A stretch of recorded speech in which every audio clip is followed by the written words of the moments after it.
నారాయణం నమస్కృత్య నరం చైవ నరోత్తమం దేవీం సరస్వతీం వ్యాసం తతో జయముదీరయేత్.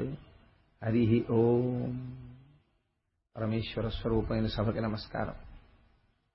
నిన్నటి రోజు శకటాసుర భంజనం అనబడేటటువంటి లీల గురించి మీకు విజ్ఞాపన చేసి ఉన్నాను. వాటిని కృష్ణలీలలు అంటారు. కృష్ణలీలలు అంటే ఆ చేష్టితముల వెనుకాతల ఒక గొప్ప మర్మము దాగి ఉంటుంది. దాన్ని ఎవరు అర్థం చేసుకోగలరో వాళ్ళ జీవితాలకి ఒక గొప్ప పరిష్కారం లభిస్తుంది.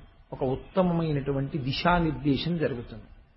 అటువైపుగా ప్రయాణించడం చేత వాళ్ళు మనుష్య జీవితంలో చేరుకోవలసినటువంటి గమ్యాన్ని చేరుకుంటారు. కృష్ణలీలలన్నీ దేనికి సంబంధించి ఉంటాయంటే, ఇంట్లో ఖాళీగా కూర్చుంటే ఎంతసేపు టీవీ చూడొచ్చు, అలాంటి దిక్కుమాలిన విషయాల గురించి ప్రస్తావన ఉండదు. మొత్తం మనుష్య జాతిని పట్టి పీడించేటటువంటి సమస్యలు ఏవి ఉంటాయో వాటిని మీరు శాస్త్రపరంగా ధర్మశాస్త్రపరంగా అర్థం చేసుకోవడం నిజానికి చాలా కష్టం. ఒక్కొక్క దాని మీద పెద్ద పెద్ద ప్రకరణాలు ఉంటాయి. అంతంత ప్రకరణాలు చదివి అసలు ఒక్కొక్కసారి అయితే ధర్మశాస్త్రము అని తీసి ఆ సింధువు దగ్గర పెట్టుకుని చదువుతుంటే అసలు ఇవన్నీ కుదిరే విషయాలా అనిపిస్తుంది. నేను అలా అన్నానని కాదు, కానీ మీరు భాగవతం దశమస్కంధం తీసుకుంటే చాలా తేలికగా దిశానిర్దేశం చేస్తుంది. చేసి జీవితంలో మనం ఎక్కడ ఎలా ప్రవర్తించాలి అన్న విషయంలో ఒక అందమైన పరిష్కారాన్ని సూచిస్తుంది. అది అందుకునే ప్రయత్నం చెయ్యాలి. అది అందుకోలేకపోతే అది కేవలం కథ కింద మిగిలిపోతుంది. దానివల్ల ప్రయోజనం లేదా అంటే ఖచ్చితంగా ఉంటుంది. కథాశ్రవణము చేత కూడా భాగవతం మనిషిని ఉద్ధరించేస్తుంది. పరీక్షిత్ అంతరార్థం విన్నాడా అంటే బాహ్య కథే విన్నాడు. మరి సుఖమహర్షి చెప్పినప్పుడు విని మోక్షాన్ని పొందలా? అందుకే అంటారు, జీవితంలో అసలు భాగవతం వినడమే చాలా గొప్ప విషయం. భాగవతం విన్నంత మాత్రం చేత వాడి జీవితం కొన్ని కోట్ల జన్మల తర్వాత ఒక మలుపు తిరిగింది అని లెక్క. కాబట్టి ఒకనాడు యశోదాదేవి నందవ్రజంలో పక్కన రోహిణి ఉండగా సంతోషంగా కృష్ణ పరమాత్మని ఒళ్ళో కూర్చోపెట్టుకుని ఏదో ఆనందప్రదంగా ఆ సంతోషంగా కాలాన్ని గడుపుతున్న సమయంలో హఠాత్తుగా ఒళ్ళో ఉన్నటువంటి కృష్ణుడు చాలా బరువైపోయినట్టుగా అనిపించాడు. ఏదో పర్వత శిఖరం ఒళ్ళో పెట్టుకుంటే ఎలా ఉంటుందో అలా అనిపించింది.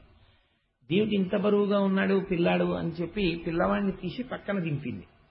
దింపేటప్పటికీ పోతన గారు అంటారు, సుడియరుగని హరిసుడి వడ సుడిగాలి తరంగు రక్కసుడు విసిరిడి సుడిగాలి ధూళి కన్నుల సుడివడ గోపకులు బిగడి సుడివడి రధిపా అంటారు.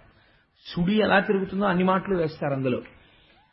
సుడియరుగని హరిసుడివడ సుడిగాలి తరంగు రక్కసుడు విసిరిడి సుడిగాలి ధూళి కన్నుల సుడివడ. ఆయన కంసుని పనుపున వచ్చాడు రాక్షసుడు.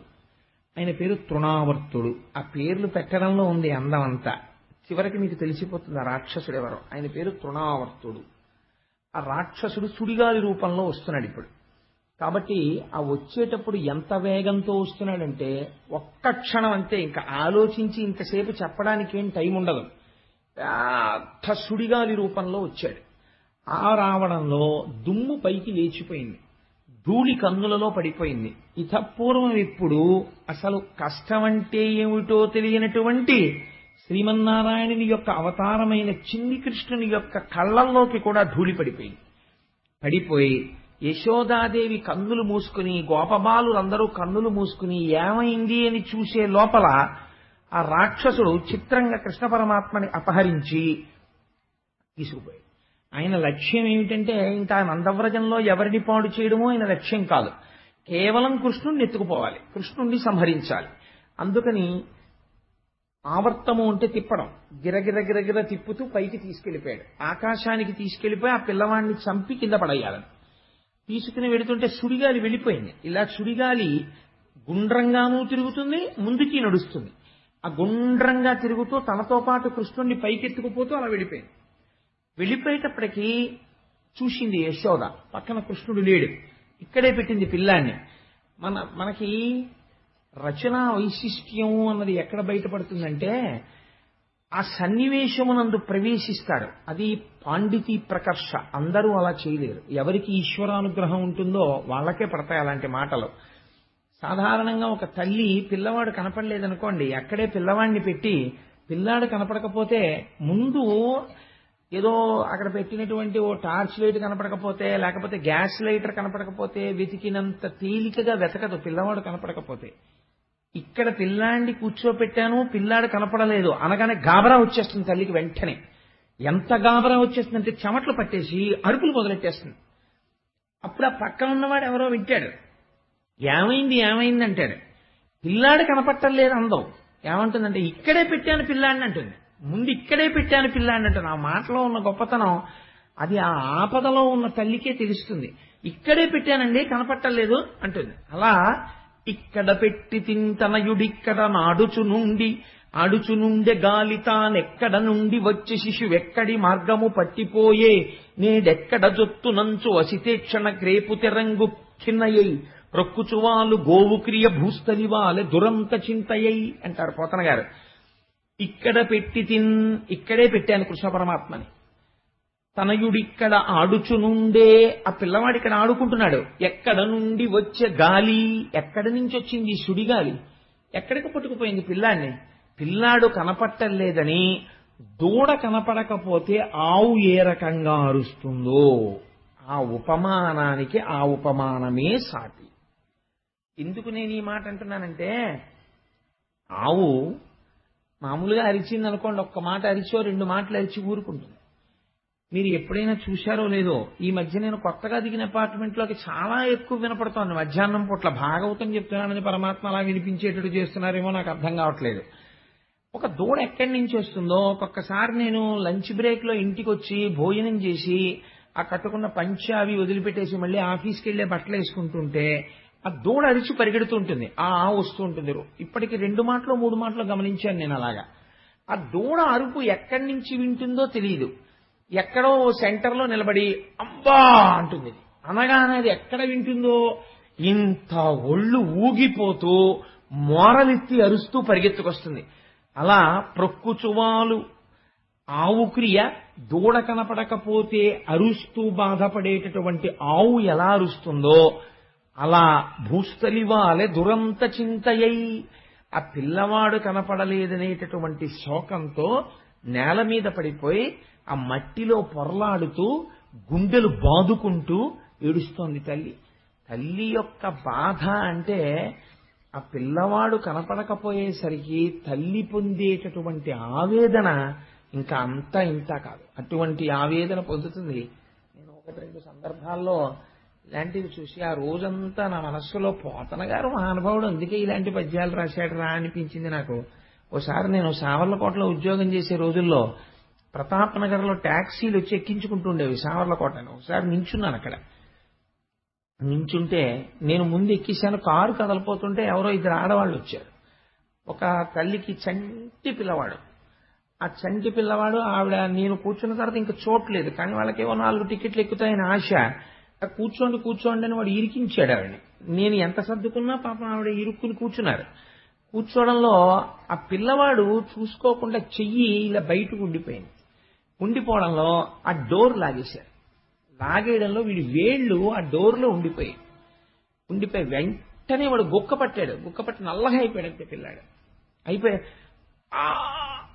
అలా ఉండిపోయాడంతే. ఆట లేదు, ఊపిరి లేదు, నల్లగా అయిపోతున్నాడు.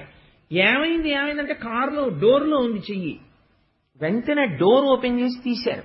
తీస్తే పిల్లవాడు గుక్క వదిలి ఆ ఏడుపు మానాడు. నిజంగా ఆ పిల్లవాడు కాసేపటికి ఆ సొమ్మసిల్లిపోయింది తగ్గి ఆవిడ వెంటనే చనుబాలు ఇచ్చారు, తాగాడు. పాపం ఆ అలసటకి వాడు ఏడిచి ఒళ్ళో పడుకున్నాడు. కానీ నాకు నిజంగా నా గుండెలు కదిపేసింది ఆ సంఘటన. సావర్లకోటలో దిగేటప్పటికి కూడా ఆవిడ ఏడుస్తూనే ఉంది. నాన్న నేను దగ్గరుండి నీ చెయ్యి నిలిపేశాను రా నాన్న కారిడోర్లో, నేను చూడలేదు నాన్న అంటున్నా. పిల్లాడితో ఏదో చెప్తుంది, వాడికి ఏం అర్థం కాదు, వాడు చంటివాడు. తల్లి లాంటి వ్యక్తి జీవితంలో ఉండదు. సమస్త దేవతాస్వరూపములు కలిపితే తల్లి. అమ్మ రాశీభూతమైనటువంటి ప్రేమ ఎవ్వరికీ నమస్కరించక్కర్లేదు. అమ్మ పాదాలకి నమస్కరిస్తే 33 కోట్ల మంది దేవతలకు అందిపోతుంది. తను మరణించే సమయంలో కూడా తన కడుపున పుట్టిన బిడ్డలు దీర్ఘాయుష్మంతులై ఉండాలని కోరుకునేది ప్రపంచంలో అమ్మ ఒక్కతే. ఆ అమ్మ గొప్పతనం ఏమిటో అమ్మ లేనివాడికి బాగా తెలుస్తుంది. ఉన్నవాడు అదృష్టవంతుడు అమ్మని పూజించడం నేర్చుకోవాలి. కాబట్టి ఇక్కడ పెట్టి తింతనయుడిక్కడ నాడుచునుండె గాలి తానెక్కడ నుండి వచ్చే శిశువెక్కడి మార్గము పట్టిపోయెనేడెక్కడ జొత్తునంచు వసితే క్షణగ్రేపు తెరంగు కిన్నయ్యై ప్రొక్కుచువాలు గోవు క్రియ భూస్థలివాలె దురంత చింతయ్యై అంటారు. ఆ ఉపమానం వేయడం మా పోతన గారికే చెల్లింది. అందుకని ఒక ఆవు దూడ కోసం అరిచి అరిచి పడిపోయినట్టు ఆ తల్లి యశోద నేల మీద పడిపోయి ఉన్నది. పడిపోయి ఉండగా ఈ రాక్షసుడు చిన్ని కృష్ణుడిని ఎత్తుకి ఎత్తుకి ఎత్తుకి ఎత్తుకి తీసుకెళ్ళిపోతున్నాడు. అంత ఎత్తుకు వెళుతున్నప్పుడు పిల్లల దగ్గర ఒక చమత్కారం ఉంటుంది. వాళ్ళకి భయం ఎక్కువ వేసింది అనుకోండి, ఎక్కువ వేస్తే కంఠం గట్టిగా పట్టుకుంటారు. వాళ్ళకి ఎంత భయం వేస్తే అంత గట్టిగా కంఠం పట్టేసుకుని ఇలా కళ్ళు మూసేసుకుంటారు. అలా కృష్ణుడి చమత్కారం చూడండి. ఆయన ఎత్తుకు తీసుకెడుతుంటే భయపడిపోతున్న వాళ్ళ ఆయన గట్టిగా ఆయన కంఠం పట్టేసుకుని తన చిన్ని చిన్ని చేతులతోటి ఇలా కళ్ళు మూసేసుకున్నాడు. వాడు సంతోషిస్తున్నాడు. ఎవ్వరూ చేయలేకపోయారు. నేను చంపుతున్నాను కృష్ణుడిని అనుకున్నాడు. ఈయన ఏం చేశాడు? కంఠం పట్టుకున్నవాడు అలాగే ఉన్నాడు, కళ్ళు మూసుకున్నవాడు అలాగే ఉన్నాడు. కానీ బరువు పెరిగిపోయాడు. బరువు పెరిగిపోతుంటే వాడికి అర్థమైంది, బరువు పెరిగిపోయి ఇప్పుడు ఈ బరువుకు వాడు కింద పడిపోవడం మొదలుపెట్టాడు. వాడన్నాడు, ఇదేడు బాబాయ్ ఇంత బరువు ఏమిటి, వదులు వదులు అంటున్నాడు. వాడు పట్టుకుంటే వదలడం ఆయనకుండదు. అందుకని గట్టిగా పట్టుకున్నాడు. పోతన గారు అంటారు, పోతన గారే హరికరతల పీడనమున పరవశుడై రాల మీద భగ్నాంగకుడై సురవైరి భటుడు కూలెను పురభంజను గోల కూలు పురమంబోలెన్. ఆయనకి వెంటనే శివకేశవుల మధ్య భేదం కనపడదు. ఆనాడు పరమశివుడు బాణం పెట్టి కొడితే త్రిపురాలు ఎలా పడిపోయాయో గట్టిగా కంఠాన్ని కృష్ణ పరమాత్మ కౌగిలించుకుంటే ఆ పైనుంచి తృణావర్తుడు అలా కింద పడిపోతున్నాడు. ఎక్కడ పడ్డాడు? పరవశుడై రాళ్ళ మీద భగ్నాంగకుడై పెద్ద రాళ్ల కుప్ప మీద పడిపోయాడు. పడిపోవడంలో భగ్నాంగకుడై శరీరం అంతా ముక్కలైపోయింది ఆ రాక్షసుడిది. ఈయన ఏం చేస్తున్నారు అంటే ఆ పడిపోయినటువంటి రాక్షసుడి శరీరం మీద పడుకుని మళ్ళీ ఏమీ తెలియని వాళ్ళ చక్కగా ఆడుకుంటూ అమ్మ కోసం చూస్తున్న వాళ్ళ దొంగేడు పేడుస్తూ పాకుతూ నించున్నాడు. పాకుతూ ఆడుకుంటున్నాడు. చూసేటప్పటికి తల్లి చూసింది. పోతన గారు ఒక లీల చెప్తే పోతన గారు అక్కడక్కడ చిన్న పద్యం వేస్తారు. ఆ పద్యం మనం జీవితంలో బాగా గుర్తుపెట్టుకోవాల్సింది. నా జీవితంలో నాకు చాలా ఇష్టమైన పద్యం ఆ పద్యం. పోతన గారు అంటారు, రక్షణము లేక సాధుడు రక్షితుడగు సమత చేసి రాయుడులందున్ రక్షణలు వేయి కలిగిన శిక్షితుడగు కలుడు పాప చిత్తుండగుటన్.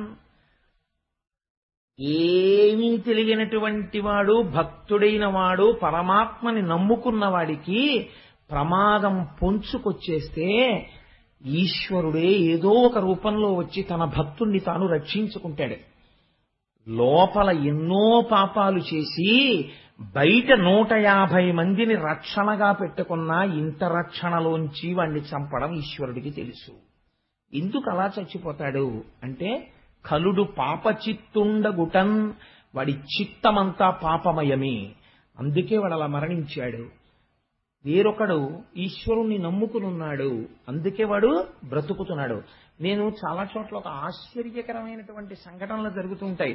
మీరు విన్నారో లేదో నేనే వింటుంటాను అలాంటివన్నీ. కానీ పసిపిల్లలు తెలియక వెళ్ళి నేను ఒకసారి ఒక చోట ఒక ఆశ్చర్యకరమైన సంఘటన చూశా. ఏలూరులో ఒక కుక్క ఉండేది. అది గుర్రవంతుండేది.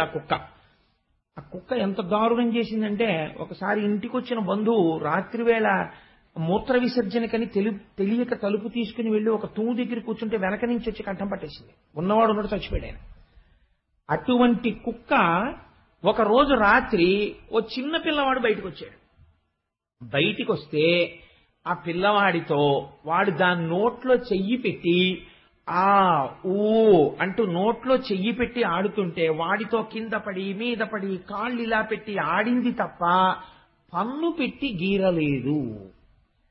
కొన్ని సందర్భాల్లోనండి ఆశ్చర్యకరమైన విషయం, పసిపిల్లలు తెలియక నల్లటి త్రాచు పడుకునుంటే పాకుతూ వెళ్ళి ఆ పాము వంక చూసి ఉంగా అని లేచి కూర్చొని సంతోషపడిపోయి దాన్ని పట్టుకుందామని ఇలా చెయ్యి ఊపుతారు. పడగ విప్పి ఆడి, నాకు తెలిసి నెల్లూరులో ఇలాంటి సంఘటన ఒకటి. అందుకే అన్న నేను చెప్తే వీడు అన్ని నిజంగా చెప్తాడా అబద్ధంగా చెప్తాడా అనుకుంటారని. ఇలాంటి వేదిక మీద నేను అబద్ధాలు ఆడను కదా అంటే, బయట అయితే ఆడతావా అనుకోకండి, ఏమో ఆడనేమో. అందుకని ఆ పాము నల్లత్రాసు పడగ విప్పి ఆడుతుంటే పిల్లాడు చక్కగా పాకుతున్నవాడు చతికిలు పడి కూర్చుని దాని వంక చూస్తూ దాని నాలుకలు ఇలా ఇలా బయటకు వస్తుంటే పట్టుకుందామని ఇలా ఇలా అంటుంటే అది అందకుండా ఇలా తలెత్తి ఆడుతూ అలాగే ఉందంతే, ఏం లేదు. ఇంట్లోంచి తల్లి బయటకు వచ్చి అయ్యో బాబోయ్ పాము అనేటప్పటికీ తల ఉంచుకుని వెళ్ళిపోయింది. పసిపిల్లల విషయంలో పాములు కూడా వాళ్ళ జోలికి రావు, ఎందుకంటే వాడికి తెలుసు. వీడికి తెలియదురా పాపం అమాయకుడు, నేను పాముని నేనేదో చేస్తానని వాడికి తెలియదు. వాడి ఇలా నా దగ్గరికి ఎవరొస్తారు, వీడు వచ్చాడు అని అది కూడా అంత ప్రేమని ప్రకటన చేస్తుంది. కాబట్టి ఆ పిల్లల ముఖంలో అంత సౌజన్యం, అంత ఈశ్వరతత్వం కనపడుతుంది. ప్రత్యేకించి కొద్దిగా పాకడం వచ్చి ఎవరన్నా కనపడగానే ఆగిపోయి కొద్ది కొద్దిగా లేవడం వచ్చి ఇలా పైకి చూసి నవ్వే పిల్లలుంటారే, వాళ్ళ ముఖాలు చూస్తుంటే వాళ్ళు ఉయ్యాలలో పడుకుంటే దైవీతత్వం ప్రస్ఫుటంగా ప్రకటనమై కనపడుతుంది. నాకు అనిపిస్తుంది ఆ ఇంట్లో పరమాత్మ ఉన్నట్టే ఉయ్యలు లూగుతూ పిల్లలుంటే. కాబట్టి ఆ కృష్ణ పరమాత్మని చూసింది తల్లి.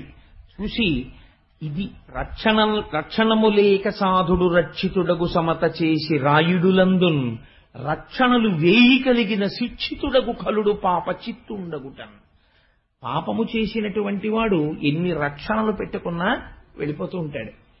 ఏ రక్షణ వాడికి లేకపోయినా ఈశ్వరుణ్ణి నమ్ముకున్నవాడు బ్రతికేస్తూనే ఉంటాడు, ఎందుకంటే ఈశ్వరుడు రక్షణ చేస్తాడు కాబట్టి. ఇక్కడే ఈ తృణావర్తోపాఖ్యానంలో యశోద ఆ రాక్షసుడి యొక్క కళేబరం మీద పడిపోయి ఉన్నటువంటి చిన్ని కృష్ణుణ్ణి తీసుకుని భుజం మీద వేసుకుని ఒక విషయాన్ని విజ్ఞాపన చేసింది. ఈ పద్యం గృహస్థాశ్రమంలో ఉన్న వాళ్ళందరూ ప్రత్యేకం తెలుసుకోవలసిన పద్యం. గత జన్మంబులనేమి నోచితిమో యాగశ్రేణులేమేమి చేసితిమో ఎవ్వరికేమి పెట్టితిమో ఏ చింతారతిన్ పొద్దుపుచ్చితిమో సత్యంబులనేమి పల్కితిమో ఏ సిద్ధాశ్రమమునం త్రొక్కితిమో ఇప్పుడు చూడగంటిమి చటన్ కృష్ణార్భకున్ నిర్భయున్ అంది. పిల్లలకి గండం ఉంటుంది, ఒక్కొక్కసారి పిల్లలకి గండం తరుముకొచ్చేస్తుంది. అది ప్రమాద రూపంలో ప్రాణాల్ని తీసుకెళ్లిపోవడానికి సిద్ధపడుతుంది. ప్రమాద రూపంలో మృత్యువు తీసుకువెళ్లాలా తీసుకెళ్లకూడదా ఈశ్వరుడు పరీక్ష చేస్తాడు. అప్పుడు ఫలితం ఇవ్వాలి. ప్రమాదమునందు వెళ్ళిపోతుంటారు పిల్లలు, అపమృత్యు వచ్చేస్తుంది, వాళ్ళ దీర్ఘాయుష్మంతులు కాకుండానే. అలా తీసుకెళ్లే ముందు తల్లిదండ్రుల యొక్క ఖాతాని చూస్తాడోసారి. ఇప్పుడు ఈ పిల్లాడి గండం గట్టెక్కించడానికి ఇలాంటివి ఏవైనా చేసినవి ఉన్నాయా, నేను ఈ పిల్లాన్ని రక్షించవచ్చా అని ఏమి చూస్తారో తెలుసా అండి? గత జన్మంబులనేమి చేసితిమో ఎవ్వరికేమి పెట్టితిమో. ఒక్కొక్క నాడు ఒక్కొక్క దేశము, ఒక్కొక్క కాలము, ఒక్కొక్క పురుషుడు ఆ స్థితి వేరుగా ఉంటుంది. ఒక శంకరాచార్యుల వారు మీ చేత్తో పెట్టినటువంటి ఇంత పిండి ముద్ద తిన్నారనుకోండి, వాడి జీవితం కోట్ల జన్మలు కాపాడుతుంది. నేను పొగిడానని అనుకోకండి వేదిక మీద. రేపు మహాశివరాత్రి, రేపు మధ్యాహ్నం భగవంతుడికి నివేదన చేసి మహానైవేద్యం పెట్టి ఫలహారం ఇస్తున్నారు. ఈ సభలో ఎంతమంది రేపు ఉపవాసం ఉండి ఎంత మహాభక్తులున్నారు. ఎవరో అందరూ మహాభక్తులే, కానీ మనకి తెలియదు, ఇక్కడ తెలియదు. చెబుతున్న నేను గొప్పవాణ్ణని మీరు అనుకుంటారు సాధారణంగా కదా, కానీ పేర్లు ఈశ్వరుడు రాస్తే ఆయన పేరు తర్వాత 3 కోట్ల పేర్లు రాసిన తర్వాత నా పేరు రాయవలసినంత మహాపుణ్యాత్ముడు ఒకటి సభలో ఉండి ఉండవచ్చు. అటువంటి పుణ్యాత్ముడు రేపు ఆ ఫలహారాన్ని ఉపవాసంలో శరీరం నిలబెట్టుకోవడానికి తింటాడు. ఈ ఫలితాన్ని ఈశ్వరుడు చూస్తాడు ఉత్తర జన్మలలో పిల్లల్ని కాపాడేటప్పుడు. అప్పుడు గండాన్ని తీసేస్తాడు, తీసి కడుపు చలవా అని పిల్లల్ని కాపాడతాడు. కాబట్టి అందుకే గృహస్థాశ్రమంలో ఉన్నవాడి ఇంటికి ఈశ్వరుడు ఏ రూపంలో వస్తాడో తెలియదు. ప్రత్యేకించి అన్నిటికన్నా జాగ్రత్తగా ఉండవలసింది ఎప్పుడంటే మహాపురుషులు వచ్చినప్పుడే. వాళ్ళు రారు అనవసరంగా, వచ్చారంటే వారి మీకు గొప్ప పంట పండినట్టు. వారు ఏదైనా పుచ్చుకున్నారా అది కోట్ల జన్మలు కాపాడేస్తారు. కాబట్టి గత జన్మంబులనేమి నోచితిమో. ఒక్కొక్క నోము ఉంటుంది, అది చూడ్డానికి చాలా చిన్న నోములా ఉంటుంది. ఒక కైలాస గౌరి నోము, ఆ కైలాస గౌరి నోము చాలా చిన్నదిలా ఉంటుంది. ఒక అట్ల తద్దె నోము, పూర్వం ఆడపిల్లలతో పట్టించేవారు అవన్నీ. అటువంటి నోములు చూడ్డానికి చిన్నవిగా ఉంటాయి, కానీ దాని ఫలితాలు కొన్ని కోట్ల జన్మలు కాపాడతాయి. ఎవ్వరికేమి పెట్టితిమో సత్యంబులనేమి పల్కితిమో. సత్యం చెప్పడం చాలా కష్టం. ఎప్పుడు ఏ సత్యం అంత ధైర్యంగా మాట్లాడి ఆ సత్యాన్ని పలికామో. ఏ సిద్ధాశ్రమమునం త్రొక్కితిమో. మహాపురుషులైనటువంటి వాళ్ళు ఉంటారు, ఆత్మజ్ఞానులై ఈశ్వరుడితో సమానమైపోయిన వాళ్ళు ఉంటారు. అందుకే రేపు ఈశ్వరుడికి మారేడుదలంతో ప్రీతి పూజ లోకోత్తరంలో వ్యాఖ్యానం చేస్తారు. మారేడుదలానికి ఎందుకంత గొప్పతనమో తెలుసా అండి? మారేడు దళానికి 3 ఆకులు ఉంటాయి, ఇటొక ఆకు ఇటొక ఆకు ఇటొక ఆకు ఉంటాయి, కానీ ఒకటితో పిలుస్తారు, ఒక దళము అంటారు. 3 ఆకులు అందరు ఒక దళము అంటారు. త్రిదళం త్రిగుణాకారం త్రినేత్రం చిత్రయాయుధం త్రిజన్మ పాప సంహారం ఏకబిల్వం శివార్పణం. రేపు మీ అందరితో చేతులు వేయించి ఆ బిల్వ దళాలు పూజ చేస్తారు. మగవారు లేచొస్తారు, ఆడవాళ్లు లేచొచ్చి పూజ చేస్తారు. రేపు దానికి అందమైన ఏర్పాట్లు చేస్తున్నారు గోపాలకృష్ణ గారు. అందుచేత ఒకటి, నేను ఒక జీవుడిలా కనపడతాను, మధ్యలో ఒక గురువు, ఇటు దైవము. ఈ గురువు మాట్లాడతాడు. గురువు మాటలు వినగా వినగా వినగా వినగా ఒకటి తెలుస్తుంది, గురువు గారిలో ఉన్న ఆత్మ ఈశ్వరుడు, నాలో ఉన్న ఆత్మ అన్నీ ఒక్కటే, ఉన్నది ఆత్మయే. ఈ ఏకీభావన ఏర్పడమే మూడింటికి కలిపి ఒకటిగా ఉన్నటువంటి తొడిమ. అందుకే 2 ఉంటే దళం కింద మారేడు దళాన్ని పూజ చేయకూడదు, 3గా చెయ్యాలి. ఎందుకంటే నువ్వు ఆత్మజ్ఞానం అడుగుతున్నావు. జ్ఞానమునకు ఒక లక్షణం ఉంటుంది, అది ఏదైనా ఇస్తుంది. అందుకే ఏమీ తెలియకుండా మారేడు దళం వేస్తే ఐశ్వర్యం వచ్చేస్తుంది, బోర్లా పడిపోతే జ్ఞానం వచ్చేస్తుంది. అందున శివరాత్రి నాడు చేశారనుకోండి, ఇంకా దాని ఫలితం అసలు నేను చెప్పలేను. మీరు ఎంత శ్రద్ధగా చేస్తున్నారు, ఎంత భక్తిగా చేస్తున్నారన్నది ప్రధానం, ఎంత చేస్తున్నారన్నది కాదు. రేపంత భక్తిగా కూర్చుని అందంగా గోపూజతో మొదలు పెడదాం. సరే, అందుచేత ఏ సిద్ధాశ్రమమునం త్రొక్కితిమో, ఆత్మజ్ఞానులై నిజమైన సర్వసంగ పరిత్యాగులై ఏమి పట్టించుకోకుండా సంతతము ఈశ్వరుడు యందు రమించిపోయే మహాపురుషులుంటారు. ఒక చంద్రశేఖర పరమాచార్య స్వామి, ఒక రమణ మహర్షి, ఒక రామకృష్ణ పరమహంస, ఇలాంటి వాళ్ళు. మీరు తెలిసో తెలియకో తిరువణ్ణామలై వెళ్ళి ఒక్కసారి రమణాశ్రమంలోకి అడుగు పెట్టారనుకోండి, చెప్పులు విప్పి, మీరు ఏమీ చేయక్కర్లేదు. అరుణాచలానికి ఉన్న గొప్పతనం అదే. వాడు పూజ చేశాడా, చెయ్యక్కర్లేదు. వాడు ఏమైనా గుళ్ళోకి వెళ్ళి అగరత్తు వెలిగించాడా, అక్కర్లేదు. అరుణాచలంలో అడుగు పెట్టాడు అంతే. కొన్ని కోట్ల జన్మల తర్వాత స్కాందమంది ఎర్రగీత కొట్టండి. ఇన్ని జన్మల ఒకెత్తు, ఈ జన్మల ఒకెత్తు. ఎందుకంటే ఇప్పుడు వెళ్ళాడు అరుణాచలం, ఓ గీత కొట్టు. అందుకే అసలు అరుణాచలమే అగ్నిలింగం. అసలు మహాశివరాత్రి నాడు ఏర్పడిన జ్యోతిస్తంభం అదే.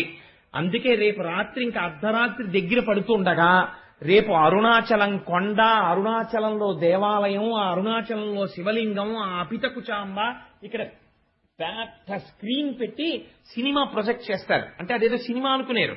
అరుణాచలం మీద ఒక అద్భుతమైన క్యాసెట్ మా తల్లి ఎంతో ఆర్తితో, ఆవిడ పేరేమిటి, మాధవి గారు పట్టుకొచ్చి ఇచ్చారు. అది రేపు ఆ క్యాసెట్ ని వేస్తారు, మీరు చూద్దురు గాని. ఆ కాలమునందు ఆ శివరాత్రి అర్ధరాత్రి దగ్గర పడుతుండగా ఒక్కసారి ఆ అరుణాచలాన్ని చూసి నమస్కరిస్తే చాలు రేపు. అందుకని లింగోద్భవం దగ్గర పడుతుంటే రేపు అది కూడా చూపిస్తారు. ఈశ్వర సంబంధమైన సంగీతం వినాలి, అందుకే రేపు సంగీత కచేరీ. ఈశ్వర సంబంధమైన నర్తన చూడాలి, అందుకే రేపు పొద్దున శివతాండవం లాంటి నాట్యాలు చేస్తారు రేపు రాత్రి. రేపు 8 నుంచి శివరాత్రి ఐశ్వర్యం ఇచ్చేస్తుంది. అందుకే రేపు రాత్రి లక్ష్మీ కళ్యాణం నేర్పుతాను. 8 నుంచి 8:30 దీపద తెరవడం నేర్పుతాను. అందుకని రేపు రాత్రి కార్యక్రమాలన్నీ అటువంటి కార్యక్రమాలు ఏర్పాటు చేశారు గోపాలకృష్ణ గారు, ధర్మకర్తలు కలిసి. కాబట్టి అటువంటి రమణుల వంటి మహాపురుషుడున్న సిద్ధాశ్రమమునం త్రొక్కితిమో, ఒకసారి కాలందులో పెడితే చాలు, అంతే వాడి జన్మ ధన్యమైపోయింది. సిద్ధాశ్రమమునం త్రొక్కితిమో ఇప్పుడు చూడగంటిమిచటన్ కృష్ణార్భకున్ నిర్భయున్. తనని తాను రక్షించుకోలేని స్థితికి ప్రమాదము అని పేరు. అటువంటి ప్రమాదములో కూడా రక్షింపబడ్డాడు. ఎలా రక్షింపబడ్డాడు? తల్లిదండ్రుల పుణ్యాన్ని ఈశ్వరుడు చూశాడు. కాబట్టి ప్రయత్నపూర్వకంగా గృహస్థాశ్రమంలో ఉన్నవాళ్ళు ఏం చెయ్యాలి అంటే ఇలాంటివి చేసి తీరాలి. అలా చెయ్యడానికే గృహస్థాశ్రమం వచ్చింది. కాబట్టి ఈ మాటలు తల్లి యశోద చెప్పి పిల్లవాణ్ణి తీసుకుని పొంగిపోయి ముద్దులు పెట్టుకుని స్తన్యమిచ్చి పాలిచ్చి, నాన్న నేను బతికాన్రా, నువ్వు దొరికావు అంది. చిత్రం ఏమిటంటే ఎన్ని మాటలు ఎన్ని లీలలు జరుగుతున్నా యశోదకి తెలియదు. చేస్తున్నవాడు కృష్ణుడు పరమాత్మ అని ఆవిడికి తెలియనక్కర్లేదు. అయితే ఈ లీలలో అంతరార్థం ఏమి? మీకు నేను ఒక విషయం మనవి చేస్తుంటాను. తరచు నేను ఒక మాట చెప్తుంటాను. తృణావర్తుడు అంటే, తృణము అంటే గడ్డి పరక. దానికన్నా తేలికైంది ప్రపంచంలో ఉండదు. ఆవర్తనము అంటే తిప్పుట. మీరు గడ్డి పరక అయితే తిప్పుతుంది, మీరు గడ్డి పరక కాకపోతే తిప్పలేదు.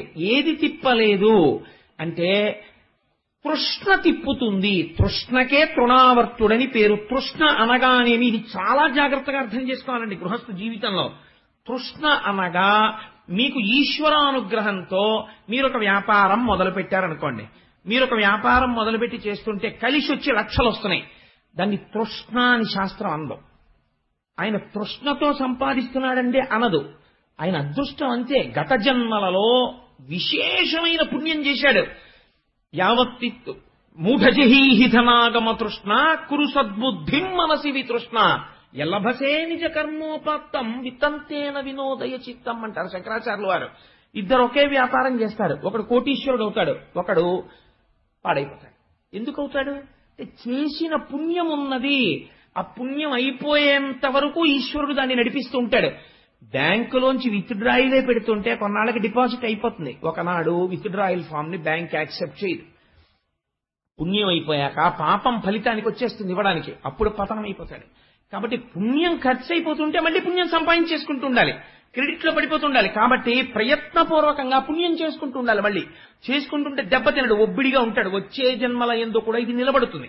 కాబట్టి అలా ఘనం వచ్చింది అనుకోండి, దాన్ని మీరు తృష్ణ అండి ఆయనకి అందుకనే వచ్చిందండి అని మీరు అనకూడదు. తప్పది, ఆ మాట తప్పు. ఆయన చేసుకున్న పుణ్యం ఉంది, పట్టినదల్లా బంగారం అండి ఆయనకి అంటారు. ఒక్కొక్కడు ఏది పట్టికున్నా అంతే ఐశ్వర్యం అలా కలిసి వస్తుంది. నాకు ఒక ఆయన తెలిసి అనపర్తిగా అలా వచ్చింది ఆయనకి, అందుకని పట్టిందల్లా బంగారం అంటారు. కానీ తృష్ణ అంటే ఏమిటో తెలుసా అండి? మీరు చిక్కుకున్నారనుకోండి అందులో, వచ్చిన దాని యందు తృప్తి లేక నేను ఇంకా సంపాదించాలని అనుకున్నారనుకోండి, దీనికి చిత్రం ఏమవుతుందంటే ఒక హద్దు ఉండదు. ఎంత సంపాదించిన తరువాత తృప్తి అన్న ప్రశ్న రాదు. కోట్లు సంపాదించేసేయండి. మీరు ఒక్క విషయం ఆలోచించండి, 84 కోట్ల జీవరాశులున్నాయి ఈ భూమండలం మీద. ఒక మనిషి తప్ప ప్రపంచంలో ఏ జీవి కూడా తన తర్వాతి తరానికి కాదు కదా, రెక్కలు వచ్చాక ఇంకా దాచదు.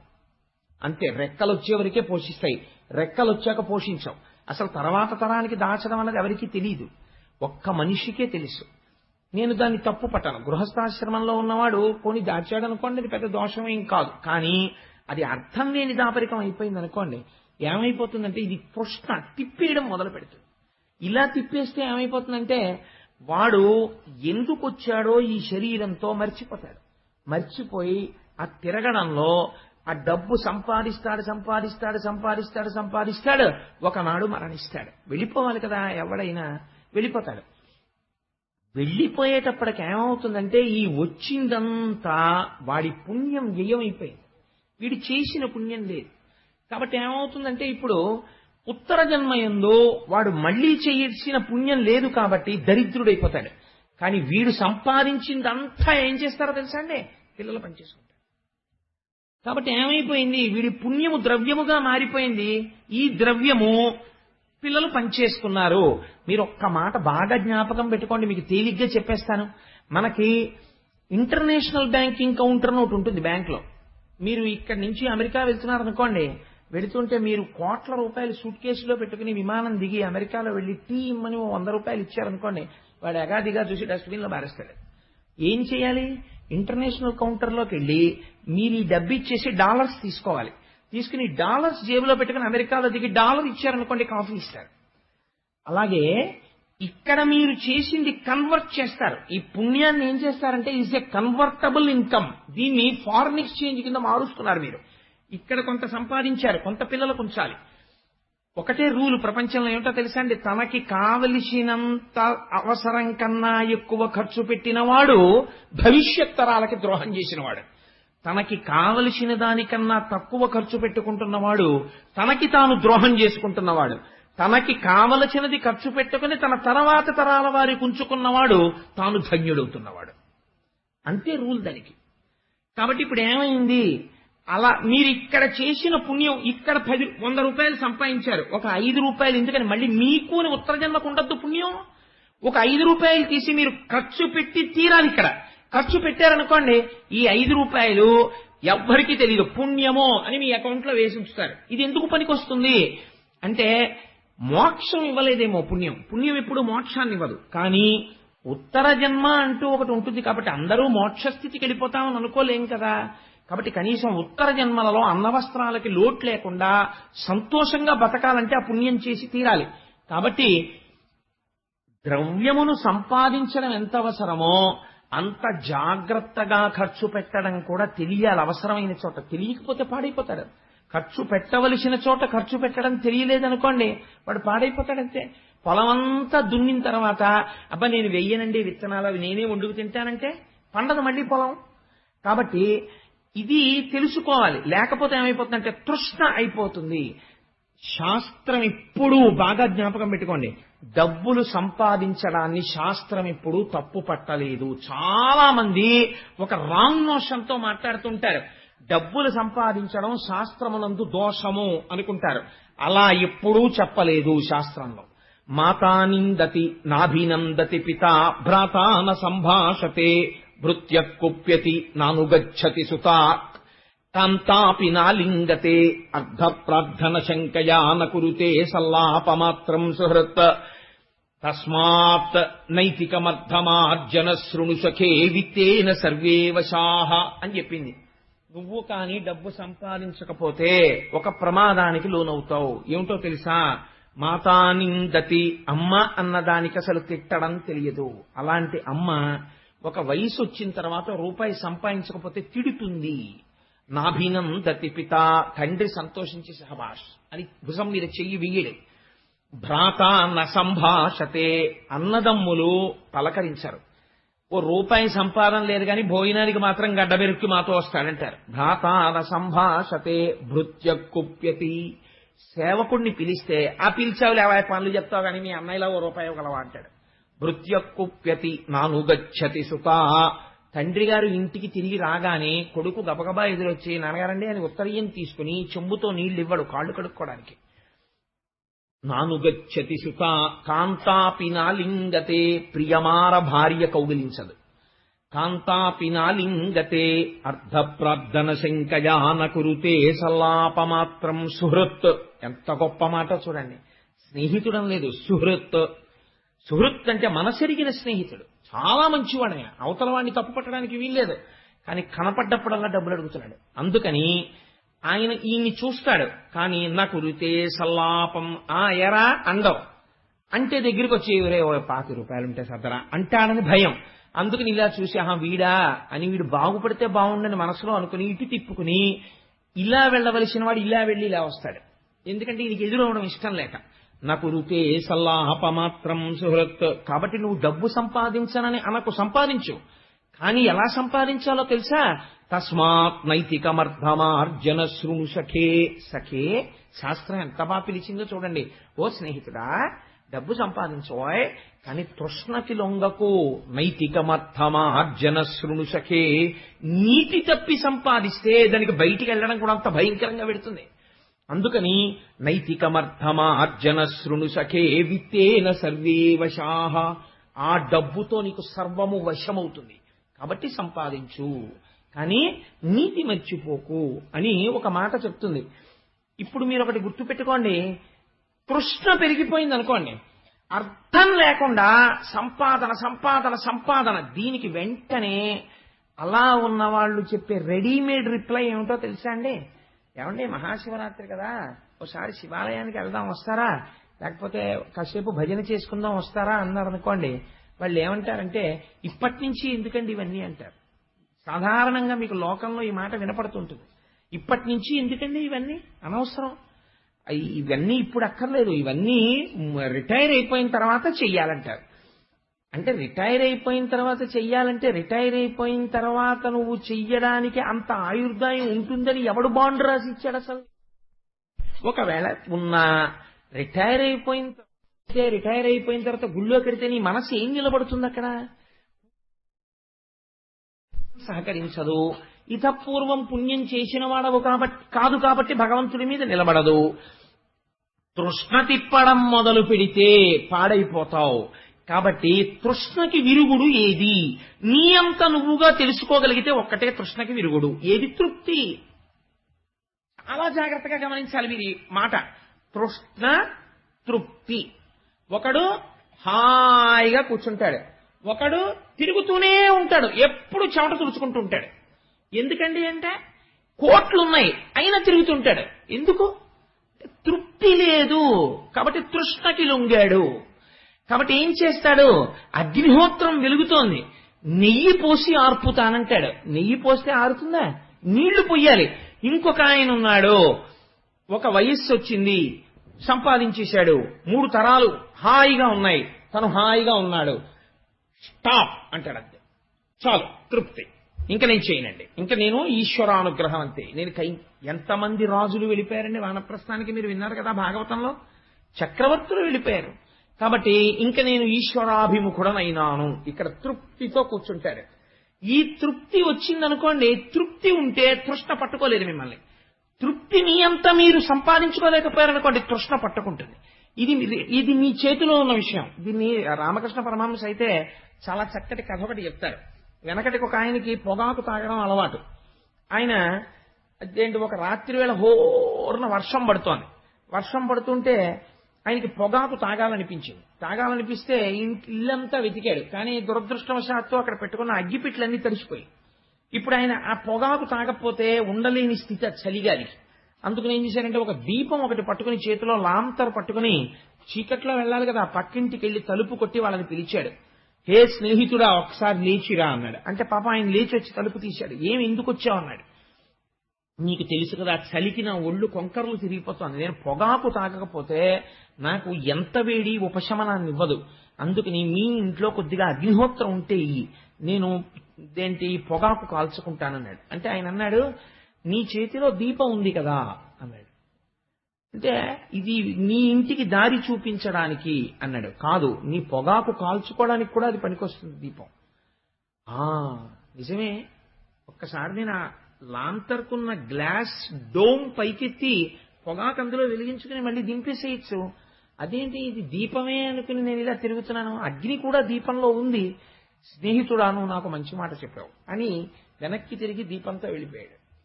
కాబట్టి తృష్ణ మీకున్నది, తృప్తి కూడా మీ దగ్గరే ఉన్నది. తృప్తి మీరు ఇంకొక చోటు నుంచి తెచ్చుకోలేరు. కోటేశ్వరారింటికి వెళ్ళి తృప్తి తెచ్చుకుంటానంటే it's not a commodity for sale, అది ఎవరూ ఇవ్వలేరు మీకు. తృప్తి ఎక్కడి నుంచి రావాలి? ఇక్కడి నుంచే రావాలి. ఇక్కడి నుంచి తృప్తి వస్తే ఈ దీపమే చుట్టకాల్చుకోవడానికి కూడా పనికొస్తుందో తెలుస్తుంది. కాబట్టి ఏమైంది, ఇక్కడ తృప్తి వచ్చింది, ఇక్కడ తృష్ణ ఆగిపోతుంది. ఈ తృప్తి లేదు, తృష్ణ రగులుతూ ఉంటుంది లోపల. దేని ఎందైనా అంతే. ప్రయత్నపూర్వకంగా మీరు వెనక్కి తిరిగి చూసి ఒక వయసు వచ్చిన తరువాత కొన్నింటికి చెక్ పెట్టకపోతే ఆ తృష్ణ కాలుస్తూనే ఉంటుంది. కాబట్టి తృష్ణ, తృప్తి రావట్లేదు. కనీసం ఒక్కటి అండం నేర్చుకో. ఏ పని చేస్తున్నా కృష్ణ కృష్ణ కృష్ణ కృష్ణ, గోవింద గోవింద గోవింద గోవింద తిరుగు. ఏ డబ్బు కోసం తిరుగుతున్నావో ఆ డబ్బు కోసం తిరగడం మొదలెట్టు. గురువులు చాలా గమ్మత్తుగా మాట్లాడతారండి. ఎంత అందంగా మాట్లాడతారంటే, గురువు గారు ఎక్కడో పెట్టేస్తాడో చిన్న మిలిక, అంతే జీవితం మారిపోతుంది. అర్థం లేని కోరికతో ఒక ఆయన వచ్చాడు అనుకోండి, ఏమంటే నాకు అమెరికా ప్రెసిడెంట్ అయిపోవాలని కోరికగా ఉంది, గురువుగారు మీరు నన్ను ఎలా అయినా అమెరికా ప్రెసిడెంట్ చేసేయాలి అన్నాడు అనుకోండి. తెలివైన గురువు ఏమంటాడంటే, మీరు అవరు అన్నాడు. వాడి తృష్ణ గమనిస్తాడు, గమనించి వాడి బలహీనతని అడ్డు పెడతాడు. అడ్డు పెట్టి వాడు మారేటట్టు చేస్తాడు. ఎలా చేస్తాడో తెలుసా అండి? నువ్వు తప్పకుండా అయిపోతావు. ఏమీ లేదు, రోజు స్నానం చేసి 11 మాటలు అమెరికా అమెరికా అమెరికా అను. కానీ నీకు ఈ 11 మాటలు అనేటప్పుడు కోతి జ్ఞాపకం మాత్రం రాకూడదు అన్నాడు అనుకోండి గురువుగారు. ముందు అమెరికా అందామని కూర్చోగానే నాకు కోతి మాత్రం జ్ఞాపకం రాకూడదు అనుకుంటాడు. అదే గుర్తొస్తుంది. ఎన్ని సంవత్సరాలు గురువుగారి దగ్గరికి వచ్చినా రాడు అసలు. ఇంకా మళ్ళీ ఎందుకు రాడంటే వాడికి కోతి గుర్తొస్తోంది. ఎందుకు అవుతాడు అధ్యక్షుడు? ఇది ఏమవుతుందో తెలుసా అండి? బలహీనత కోరిక రెండు ఇక్కడే ఉన్నాయి. బలహీనతని పక్కకి తీసుకెళ్లాడు. వాడి వెర్రి ఎక్కడితో తగ్గుతుంది అంతే. మనం ఎక్కడ అవుతాం లేరా అంటాడు కొన్నాళ్ళకి. అప్పుడు మళ్ళీ గురువుగారి దగ్గరికి వస్తే ఓరి పిచ్చాడా ఏమిటా పిచ్చ కోరికని మొదలెడతాడు గురువుగారు. కాబట్టి తృప్తితో తృష్ణని గెలవగలిగితే పర్వాలేదు. అలా గెలవలేకపోతే ఏం చెయ్యాలి అంటే గురువులు అంటారు, ఏం పర్వాలేదయ్యా పాపం నీకేం టైం ఉండట్లేదా, రావక్కర్లేదో, భాగవతానికి రావక్కర్లేదు, గుళ్ళోకి రావక్కర్లేదు. వాడు రమ్మన్నా రాడని వాళ్ళకి తెలుసు. కాబట్టి ఎంత అందంగా మాట్లాడతారో తెలుసా అండి? భలేవరే, మీరు సమాజానికి చాలా కావలసిన పని చేస్తున్నారండి. మీరు 93 ఏళ్ళు వచ్చేసినా గడగడ ఉనికిపోతున్నా మీరు సంపాదించండి తప్పకుండా, ఏం పర్వాలేదు. కారణజన్ముడు మళ్ళీ మీలాంటి వాడు పుట్టద్దు. కానీ మీకు తేలిక మార్గం చెప్పేస్తున్నాను. మీరు ఏ మాట మాట్లాడుతున్నా ముందోసారి గోవిందా అంటుండండి చాలు, మీరు ధరిపడిపోతారు. ఇదేదో బాగుంది మన పనకి అడ్డురాదని వాడు ఏమంటాడంటే గోవిందా అంటుంటాడు. ఈ గోవింద అగ్నిహోత్రం తెలిసి ముట్టుకున్నా తెలియక ముట్టుకున్నా 6 నెలల అయ్యేటప్పటికి ఎందుకు హై దిక్కుమాలిన డబ్బంతా హాయిగా భాగవతానికి పోదామని అనిపించేస్తాడు గోవిందుడు లోపల నుంచి. యశోద ఏం చేసింది? మొత్తం నందవ్రజాన్ని కళ్ళు మూసేసింది తృణావర్తుడు వచ్చి. అంటే తృష్ణకి లొంగితే తిప్పేస్తుంది, గడ్డి పరకం చేసి తృష్ణ. ఏం చేశారు వీళ్ళందరూ? వీళ్ళు తృప్తి తెచ్చుకోలేదు. కృష్ణ కృష్ణ కృష్ణ కృష్ణ అని ఏడిచారంతే. కృష్ణుడు ఏం చేశాడు? తృణావర్తుణ్ణి తాను చంపాడు. చంపి తానే దక్కాడు వాళ్ళకి తప్ప వాళ్ళు దక్కించుకున్నారా? తాను దక్కాడా? తాను దక్కాడు.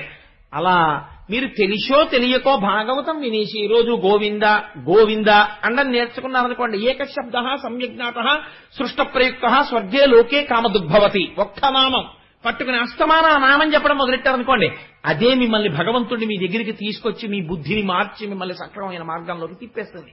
తిప్పేసి ఏది గెలవలేక జీవితం పాడైపోతోందో దాన్ని గెలవగలిగిన మార్గాన్ని ఈశ్వరుడు ఇచ్చేస్తాడు. అస్తమానం ఒకటే అంటాడు, ఎందుకు?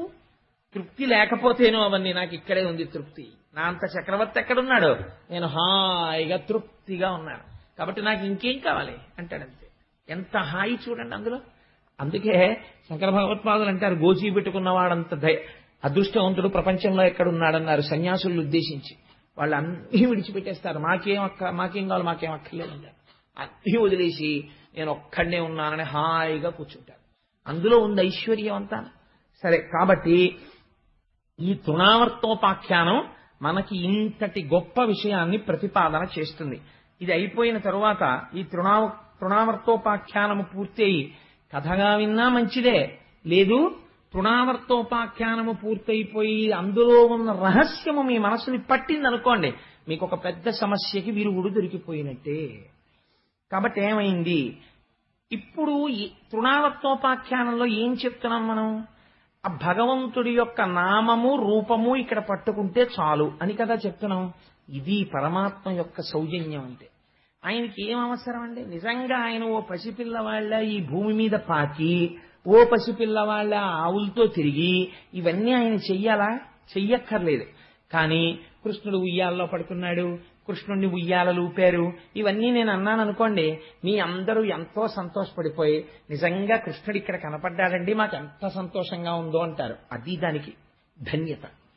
అంటే ఇన్ని జన్మలలో జరగనిది ఇప్పుడు ఇక్కడ మనస్సు కృష్ణుణ్ణి పట్టుకుంది. పట్టుకోవడం చాలా ఉద్ధరించేస్తుంది. దానికోసం ఎంత ఆశ్చర్యకరమైనటువంటి లీల చేశాడో చూడండి పరమాత్మ.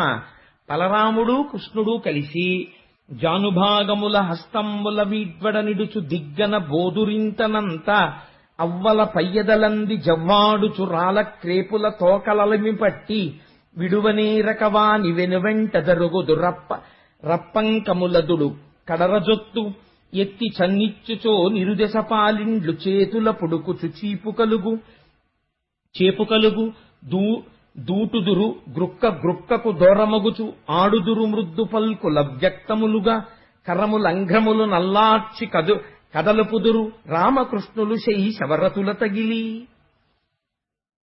పరమాత్మ బలరాముడు వీళ్ళిద్దరికీ పాకడం వచ్చింది. భూమి మీద పాకుతున్నారు. పాకేటటువంటి పిల్లల దగ్గర ఒక గమ్మత్తు ఉంటుంది. వాళ్ళు పాకేటప్పుడు ఇలా ఎత్తి పాకరు కదా, ఇలా పెట్టి పాకుతారు. భూమి మీద చూస్తూ పాకుతూ ఉంటారు.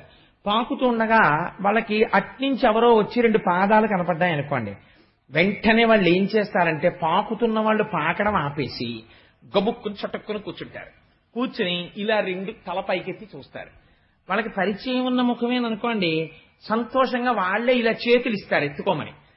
ఒకవేళ వాళ్ళకి పరిచయం లేని ముఖం అనుకోండి, వాళ్ళు ఇలా చేతులు చాపారనుకోండి, కయ్యోమని ఏడుస్తారు అమ్మ రావాలని. ఎంతటి కృష్ణ పరమాత్మ! ఇవాళ ఆయన ఏమీ తెలియని వాళ్ళ పాకి యశోదమ్మ ఎవరితోనో మాట్లాడుతూ అక్కడ నిలబడితే ఈయన పాకుతూ పాకుతూ వెళ్ళి అమ్మ దగ్గరికి వెళ్ళి నిలబడి అమ్మని గట్టిగా పట్టుకోవాలని కోరిక ఆయనకి.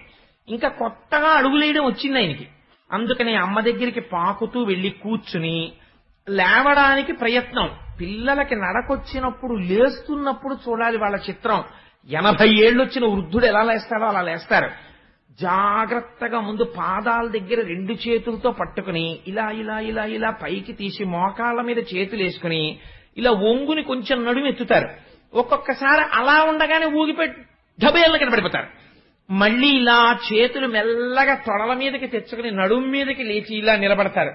నిలబడి బుడిబుడి అడుగులు తడబడే ముందు వాళ్ళకి ఎంత సంతోషమో మేము నిలబడిపోయామని. అమ్మ ఎదురుగుందా ఉందనుకోండి, వాళ్ళకి ఇంకా కల్పవృక్షం ఉన్నట్టే. అమ్మ పమిట కొంగు గట్టిగా పట్టేసుకుని నోట్లో పెట్టేసుకుని అమ్మ కాళ్లల్లో బుర్ర పెట్టేసి ఓ కూతలు కూసేసి ఆడేసుకుంటారు. అమ్మ ఎవరితో మాట్లాడబ్బా ఉండ్రా అంటూ ఉంటుంది.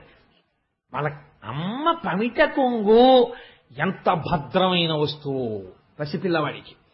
అలా కృష్ణ పరమాత్మ వచ్చి యశోదాదేవి దగ్గర నిలబడి మెల్లిగా ఇలా చేతులేసి లేవలేక నిలబడిన వాళ్ళ ఇలా చేతులు చాపుతూ లేచి నిలబడి ఓ చిన్న పట్టుపంచ కట్టుకుని మెళ్ళో అమ్మేమో హారాలు వేసింది.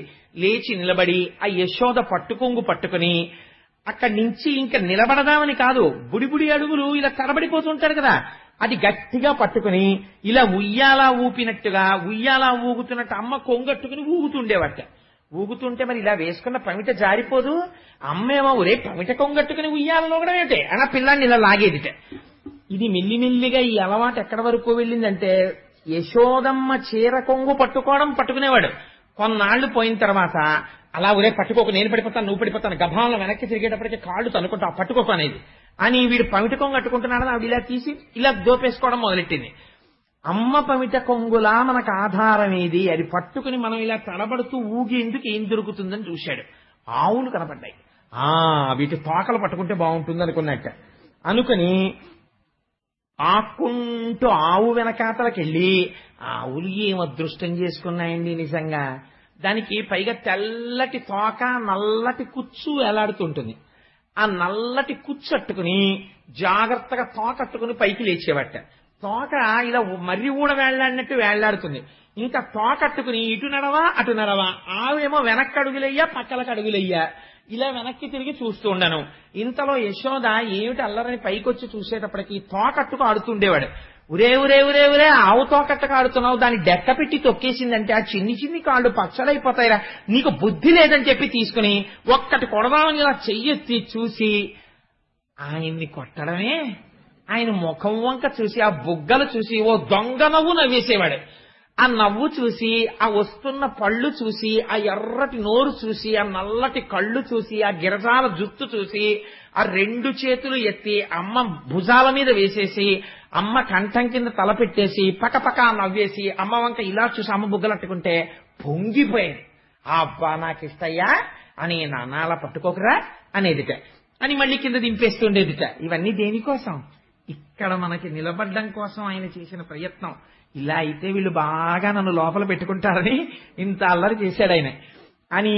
అలా పరమాత్మ యశోదతో ఆడుకున్నాడు కృష్ణావతారంలో. ఎంత ధన్యురాలండి నిజంగా యశోద. ఇది చెప్తుంటే పరీక్షిత్ అయ్యయ్యో కాలం వెళ్ళిపోతోంది, వెనక మృత్యు వస్తోందని భయపడలేదట. అమ్మో భాగవతం వినడం పూర్తి అవ్వకుండా వెళ్ళిపోను కదా అని బెంగపెట్టుకున్నట్ట. ఇలా శుకుడు ఆగి ఊపిరి తీసుకుంటే చెప్పండి అనేవట. తనకి మృత్యువు భాగవతం పూర్తవకుండా వచ్చేస్తుందేమోనని. అంటే కృష్ణ కథ ఎంత ఆనందంగా ఉండేదో ఆయనకి దశమస్కందం దగ్గరికి వచ్చేటప్పటికి. అలా ఆడుకుంటున్నటువంటి కృష్ణులు మెల్లమెల్లగా కొంచెం గబుక్కుని లేచి నిలబడ్డాం, అడుగులు వేయడం వచ్చింది. తడవాడిరి బలకృష్ణులు తడవాడిరి వారి చూచి తగరంబాదుల్, తడవాడిరరులు భయమున్న తడవాడిరి వారి చూచి మునులను వేక్కన్ అంటారు పోతన గారు. తడవాడిరి బలకృష్ణులు లేచి బుడిబుడి అడుగులు వేస్తూ తూలిపోతూ పడిపోతూ ఇలా అడుగు తీసి అడుగు వేస్తూ పెద్ద నవ్వుతూ వాళ్ళు తడబడుతూ అడుగులు వేస్తుంటే, తడవాడిరి బలకృష్ణులు తడవాడిరి వారి చూచి తగరంభాదుల్, లోకమునకంతటికీ నడత నేర్పేటటువంటి పరమాత్మ తప్పటడుగులు వేస్తూ నడుస్తున్నాడు నందవ్రజంలో. ఏం ఆశ్చర్యం నిజంగా అని చెప్పి ఆకాశంలో అప్సరసలందరూ నాట్యం చేశారట. మహర్షులు అగ్నిహోత్రం వేస్తూ ఓహో ఏం అదృష్టం రా, ఏ పరమాత్మకి హవిస్సులు ఇస్తున్నామో ఆయన బుడిబుడి నడకలు నడుస్తున్నాడు ప్రపంచంలో ఇవాళ అని దివ్య దృష్టితో చూసి వాళ్ళు సమాధిమగ్నులైపోయేవారట. ఆయన బుడిబుడి అడుగులు చూసి రాక్షసులకి మరణకాలము దగ్గరికి వచ్చి వాళ్ళ అడుగులు తడబడడం మొదలెట్టయితే, అలాంటి తడబడుతున్నటువంటి అడుగులతో నడకలు నేర్చుకున్నట్ట. అమ్మ యశోద పొద్దున్నే లేక పుట్టిన పిల్లాడు, అందులో మహాందగాడు. ఆ పిల్లాన్ని తీసుకొచ్చి స్నానం చేసేసి పెద్ద జుత్తు ఉంగరాల జుత్తు, ఆ ఉంగరాల జుత్తు అంతా కూర్చోపెట్టుకుని, అందులో ఏమిటో తెలుసా అండి, కథలంటే ఎంత ఇష్టమో కృష్ణ పరమాత్మకి. కృష్ణకర్ణామృతంలో చెప్తారు లీలాశుకుల వారు. కూర్చోపెట్టుకుని ఆఖరికి ఉయ్యాలో ఊపేటప్పుడు పడుకునేటప్పుడు కూడా మా అమ్మ కథ చెప్పమ్మా పడుకుంటానమ్మా, కథ చెప్పమ్మా పడుకుంటానమ్మా అనేవాడు. ఏం కథ చెప్తాన్రా అని పడుకోపెట్టి ఉయ్యాలా ఊపుతూ, పూర్వం ఇక్ష్వాకు వంశంలో దశరథ మహారాజు గారు ఉండేవారు, ఆయనకి 9 కుమారులు, పెద్ద కొడుకు రామచంద్రమూర్తి మహాధర్మాత్ముడు అని ఇలా కళ్ళు పడుతుండేవి. అమ్మయ్య పడుకుంటున్నాడు అనుకునేది. ఆ రామచంద్రమూర్తి తండ్రిని సత్యవాక్యమునందు నిలబెట్టడం కోసమని 14 సంవత్సరముల అరణ్యవాసానికి వెళ్ళాడు. అన్నప్పుడల్లా గుర్తెట్టుకోండి, కృష్ణుడు అంటున్నాడు అని.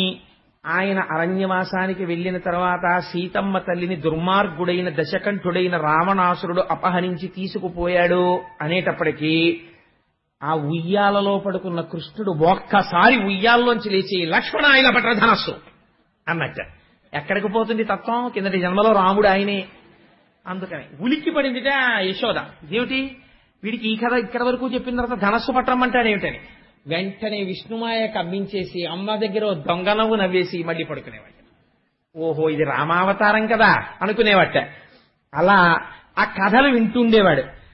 ఆవిడ చక్కగా ఓ చిన్న కొప్పు ఒకటి వేసి అదంతా ఇలా పక్కలకి దువ్వేసి ఓ చిన్న తాడు కట్టి, దానికి ఇప్పుడైతే ఏదో చిన్న పువ్వు పెడతారు, అప్పుడు చక్కగా ముత్యాల దండ ఒకటి చుట్టి, మెడలో ఒక మంచి హారం వేసి, దానికి ఒక నీల పతకం వేసి, ఓ పట్టు చిన్న తువ్వాలు తీసుకొచ్చి చక్కగా ఉత్తరీయం కట్టి, దానికి కుర్చీళ్లు పెట్టి గోచీ పోసి కట్టేసి, కాళ్ళకి కంకణాలు పెట్టి ఆ మంజీరములు మోగుతుంటే కృష్ణుణ్ణి విడిచిపెట్టి నాన్న ఆడుకో అని ఓ చిన్న వేణువిస్తే ఆ వేణు ఊదుకుంటూ తిరుగుతుండేవాడు ఇంట్లో అంతా. ఒక రోజున పాకుతూ మట్టిలోకి వెళ్లి పడుకున్నాడు. పోతన గారు ఎంత దర్శనం చేశారో తెలుసా అండి. శివరాత్రికి ముందు రోజు మనం ఈ పద్యాలు వినగలగడం ఈశ్వరుని యొక్క అనుగ్రహం. నేనేం కావాలని తేలేదు, అవే వచ్చాయి. చూడండి, తనువునంటిన ధరణి పరాగంబు పూసిన నిరిభూతి పూతగాగా ముందర వెలుగొందు ముక్తాలలామంబు తొగడ సంగడిగా నితునకగాగా ఫలభాగంబుపై పరగునా విరిబొట్టు కాముని కాల్చిన కన్నుగాగా కంఠమాలికలోని ఘననీల రత్నంబు కమనీయమగొమెడ కప్పుగాగా హారవల్లులు రగహారవల్లులు కాగ బాలలీల ప్రౌఢ బాలకుండు శివుని పగిది నొప్పె శివునకును తనకును వీరులేమి తెలియవలయునట్లు. పోతన గారంటారు, మట్టిలో ఆడుకుంటున్నటువంటి చిన్ని కృష్ణుడు ఆ మట్టి తీసి మీద పోసుకుంటే నాకు కృష్ణుడు కనపట్టలేదు, ఒంటి నిండా భస్మ అలుదుకున్న శంకరుడు కనపడుతున్నాడు, బాలశంకరుడు. ఆయన మెడలో ఒక చిన్న హారం వేసుకుని దానికి మధ్యలో నీల పతకం ఉంటే ఆ పతకము కాంతి కంఠం మీద కొడుతుంటే గరళాన్ని కంఠంలో పెట్టుకున్న నీలకంఠుడు కనబడుతున్నాడు. అమ్మ కొప్పుకి కట్టినటువంటి ముత్యాల సరాలు చూస్తుంటే నాకు కపర్ది అని పెద్ద జటాజూట ఉండి అందులో గంగమ్మని ధరించి చంద్రరేఖని పెట్టుకున్నటువంటి శంకరుడు దర్శనం అవుతున్నాడు. ఆ మెడ నిండా అమ్మ హారాలు వేస్తే నాగభూషణుడై పావులు ధరించినటువంటి శంకరుడు దర్శనం అవుతున్నాడు. చిన్ని కృష్ణుడు నా వంక చూసి, పోయిపోతానా, కృష్ణుడు శివుడు అని రెండు లేరయ్యా అని నాకు పాఠం చెప్పినట్టు కృష్ణుడు శివుడు అని రెండుగా కనపడుతున్నది ఒకటే తత్వము సుమా అని నాకు పాఠం చెప్పాడా అన్నట్టుగా కనపడ్డాడు అని పోతన గారు పద్యం రాసుకున్నారు. ఎంత శివకేశవ అభేదాన్ని పాటించి ధన్యుడైపోయాడో చూడండి మహానుభావుడు. అందుచేత అటువంటి దర్శనం పోతన గారు చేసి అంటారు, ఆ యశోద ఇంట్లో ఒక గమ్మత్తై, నిజంగా పోతన గారి భాగవతం చదవాలండి. పోతన భాగవతం, కృష్ణకర్ణామృతం. ఎప్పుడైనా కృష్ణకర్ణామృతం చెప్పే అదృష్టాన్ని ఈశ్వరుడు ఇస్తే ఆనాడు చూద్దురు గాని కృష్ణలీలలు అందులో ఎలా అనుభవించాడో లీలాశకుడు. సరే, ఒకనాడు నిజంగా పోతన గారి పద్యాలు చదువుతుంటే ఓ పద్యం చదివేసి ఏదో పటికి వెళ్ళం తినేసినట్టు అలా మనసులో ఏదో ఆనందం కలుగుతుంటే, ఏదో ఉద్విగ్నతతో ఉంటే ఫోను మోగితే మండిపోతుంది. అందుకని చప్పుడు చేయకుండుమని జంకెయునర్చిన నల్గిపోవగా అప్పుడు బారసాచి తన ఎర్మిలి విందులు వచ్చిరంచు నవ్వొప్పగ జీరు తల్లి దశ కొత్తిలి కృష్ణుడు రంతు సేయుచున్ ఎప్పటి వచ్చి చంగుడుచు నింపుల యన్ముల గంట మ్రోయగన్. ఆవిడ చక్కటి వడ్డాణం ఒకటి పెట్టి ఆ వడ్డాణానికి ఒక చిన్ని గంట కట్టింది. ఈయన ఎక్కడికి వెళ్ళినా ఆవు మెళ్ళో గంట కట్టినట్టు టాంగ్ టాంగ్ టాంగ్ టాంగ్ మన చిన్ని గంట ఒకటి మోగుతుండేది. ఎందుకని, కొత్తగా వచ్చిన అడుగులు కదా, అడుగులు వేసుకుని ఎడుతుంటే ఇటు పక్కన చిన్న గంట, అది టింగ్ టింగ్ అంటుండేది. అమ్మకి సంతోషం, వీడు బలేరా గంటలు మోగించుకుంటూ తిరుగుతున్నాడు అనుకునేది. ఒక రోజున అమ్మ ఏదో పనిలో ఉంది, మంచి పనిలో ఉండగా గబగబా వచ్చి ఏదో ఆ కొండో ఏదో కింద పడేశాడు. కింద పడేస్తే కోపం వచ్చి చప్పుడు చేయకుండుమని జంకెయనొచ్చిన అలిగిపోవగా ఆ భుజం గట్టిగా పట్టుకుంది. బుద్ధుందా లేదా నీకు, ఎన్ని మాటలు చెప్పాను, గబగబా పరిగెత్తుకొచ్చేస్తావు, తగుదనమ్మా అని ఆ కుండలు అవి ముట్టుకుంటావు, చూడేలా పడిపోయింది. నిన్ను రా అసలు కొట్టేద్దాం అనుకుంటాను కానీ చెయ్యి రావట్లేదు, నిన్ను చిత్తకొట్టేయాలి రై, పిక్క తిప్పేస్తారు ఇలా అంటోంది కానీ ఏమీ చేయలేదు. ఎంత చిత్రం అంటే అది ఆ అన్నమాచార్యుల వారు పరవశించిపోతారు. ఏమిటండి ఆ కీర్తన, ఆ అమ్మవారి ఆ కన్నుల చివర చలధి కన్యాపాంగలలితే క్షణములోన కలసి వెలుగుచునున్న తజ్జలంబితడు జలజాసనుని వదన జలది మధ్యమునందు అలరు వెలువడిన పరమామృతంబితడు ఈతడఖిలంబునకు ఈశ్వరుండై సకల లోకములతో పొలయువాడితడు అంటారు కదండి. అదే కదా, అలా ఆయన మహానుభావుడు అమృత స్వరూపం, అమృత భాండమైన ఈ లోకములంతటా నిండి ఉన్నవాడు. ఇవాళ ఏమీ తెలియని గొల్లపిల్లవాడిలా యశోద పక్కన తిరుగుతున్నాడు. ఎంత కొట్టేస్తాను ఎంత తిట్టేస్తానంటే మాత్రం చేతులు వస్తాయా? 33 కోట్ల మంది దేవతలు దీనికే ముక్కున వేలేసుకుంటున్నారు ఆవిడ ఇంటి చుట్టూ తిరుగుతూ. ఏమదృష్టం అసలు యశోదని. చెయ్యి పట్టుకుని ఒరే నీ పిక్క తిట్టేస్తానని ఆ తొడ దగ్గర ఇలా చెయ్యి పెట్టేటప్పటికి ఆ మెత్తటి అమ్మా అని ఇలా పెట్టేవాడు మొహం అనేటప్పటికి ఆ మొహం చూసి ఆ ఎరుపెక్కిపోయిన బుగ్గలు చూసి ఆ వస్తున్న పైన 2 పళ్ళు కిందో 2 పళ్ళు ఆ పళ్ళు చూసి అమ్మకి జాలేసేసి ఈ మాట మళ్ళీ దగ్గరికి రా నీ పని చెప్తాను అనేటప్పటికి అంతే కోపం వచ్చేసింది. ఇప్పుడు కొత్తగా నడవడం ఒకటి వచ్చింది. ఎలా ప్రవర్తించేవాడంటేట అమ్మ ఇలా దెబ్బలాడగానే చప్పుడు చేయకుండుమని జంకెయొనర్చిన అల్గిపోవగా టింగ్ టింగ్ టింగ్ టింగ్ అని గంట మోగుతూ ఫైర్ ఇంజన్ లాగా గంభీరంగా అడుగులు వేసేసుకుంటూ కోపం అనమాట అదంతా. ఇలా చేతులు వెనక్కి పెట్టేసుకుని గబగబా వెళ్ళిపోయి నేను ఆడుకోను, నేను ఎక్కడికి వెళ్ళను, నేను నీ దగ్గరికి రాను, నేను ఇలాగే కూర్చుంటాను అని గొంతు కూర్చుని ఇలా కూర్చునేవాట. కూర్చుంటే ఎంతసేపు కూర్చుంటాడో చూస్తానని చెప్పి తన పని తను చేసుకుంటున్నట్టుగా ఇలా చూస్తుండేది. ఇలా కూర్చుని నన్ను పట్టించుకోవట్లేదని కోపం వచ్చేసి అని ఇంకా ఏడి చేయడానికి డొక్కలు ఎగరేసేస్తుండేవట. ఆ బుగ్గలు అదిరిపోతాం. అమ్మ చూసి లేక పుట్టినవాడు చూడి ఎంత కోపం వచ్చేసిందో, ఈ మాట అన్నందుకు వెళ్ళిపోయి ఇలా ఓ మూల కూర్చుని ఇలా మూటి మీద వేలేసేసుకుని అంటున్నాడు అని పుట్టిన ఏం చూడనట్టుగా ఎంత వర్ణన చేశారండి. అప్పుడు బారసాచి తన ఎర్మిలి విందుల వచ్చిరంచు ఇలా వెనక్కి తిరిగి కృష్ణుడు అక్కడ ఉన్నాడని చూడనట్టుగా ఉట్టినే కాసేపు అలా ఏదో తిరిగినట్టు తిరిగి ఇలా డబ్బా తీసి ఏడీనా చిన్ని కిట్టయ్యా అని డబ్బా అక్కడ పెట్టేసి ఉట్టినే కావాలని అక్కడ ఉన్నటువంటి ఓ చిన్న ఏదో ఓ చీర ఆరేసి ఉంటే ఆ చీర పక్కకి తీసి ఏడబ్బా నా చిన్ని కృష్ణుడు ఎక్కడికి వెళ్ళిపోయాడు, నా కన్న తండ్రికి నా మీద కోపం రాదే, నేను పిలవగానే వచ్చేస్తాడే, అమ్మంటే వాడికి అంత ఇష్టం, నేను ఏమన్నా పట్టించుకోడు, నాన్న కన్నయ్య అన్నానంటే చాలు ఎక్కడున్నా పరిగెత్తుకొచ్చేస్తాడు నా తండ్రి, చూడు నేను ఎలా పిలుస్తానో నా చిన్ని నాన్నని అని కళ్ళు మూసుకుని ఇలా చేతులు చాపి పోతన గారు వర్ణిస్తారు. అప్పుడు బారసాచితన ఎర్మిలి పరమ ప్రేమతో కళ్ళు మూసుకుని ఇలా చేతులు చాపి వచ్చేస్తున్నాడు చిన్ని గిట్టయ్య వచ్చేస్తున్నాడు అనేటప్పటికీ ఆ మూల ఇలా కూర్చున్నవాడు ఇలా చేయి తీసేసి ఇలా నవ్వేసి పొంగిపోయి పరిగెత్తుకుంటూ టింగ్ టింగ్ టింగ్ టింగ్ టింగ్ టింగ్ వినపడిపోతుంది వచ్చేస్తున్నాడని వచ్చేసి అమ్మ రెండు చేతుల్లో పడిపోయి అమ్మ వచ్చేసానమ్మా నీ కన్నయ్య వచ్చేసాననేవాట. అనేటప్పటికీ నాకు తెలిసిన నువ్వు వచ్చేస్తామని పొంగిపోయి ఆ ఆనందంలో పాలు చేపుకొచ్చేసి ఒళ్ళో పడుకోబెట్టకని పాలు ఇచ్చేసింది.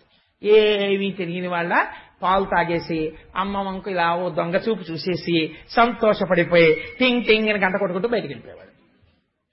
నిజంగా పోతన గారు లైవ్ టెలికాస్ట్ ఇచ్చారని మహానుభావుడు ఎన్ని పద్యాలు రాశారో అలాంటివైనా నిజంగా తరించిపోయారు పోతన గారు. ఆ పోతన గారిని మరిచిపోవడం, కనీసం ఒక్కొక్క ఊళ్ళో ఒక్కొక్క సెంటర్లో పోతన గారి విగ్రహం లేకపోవడం, పోతన గారికి ఒక ఫోటో లేకపోవడం, పిల్లలకి పోతన గారు రాయినా అని చెప్పడానికి ఇళ్లల్లో ఫోటోలు లేని దరిద్రానికి తెలుగు జాతి దిగజారిపోవడం మన దౌర్భాగ్యం.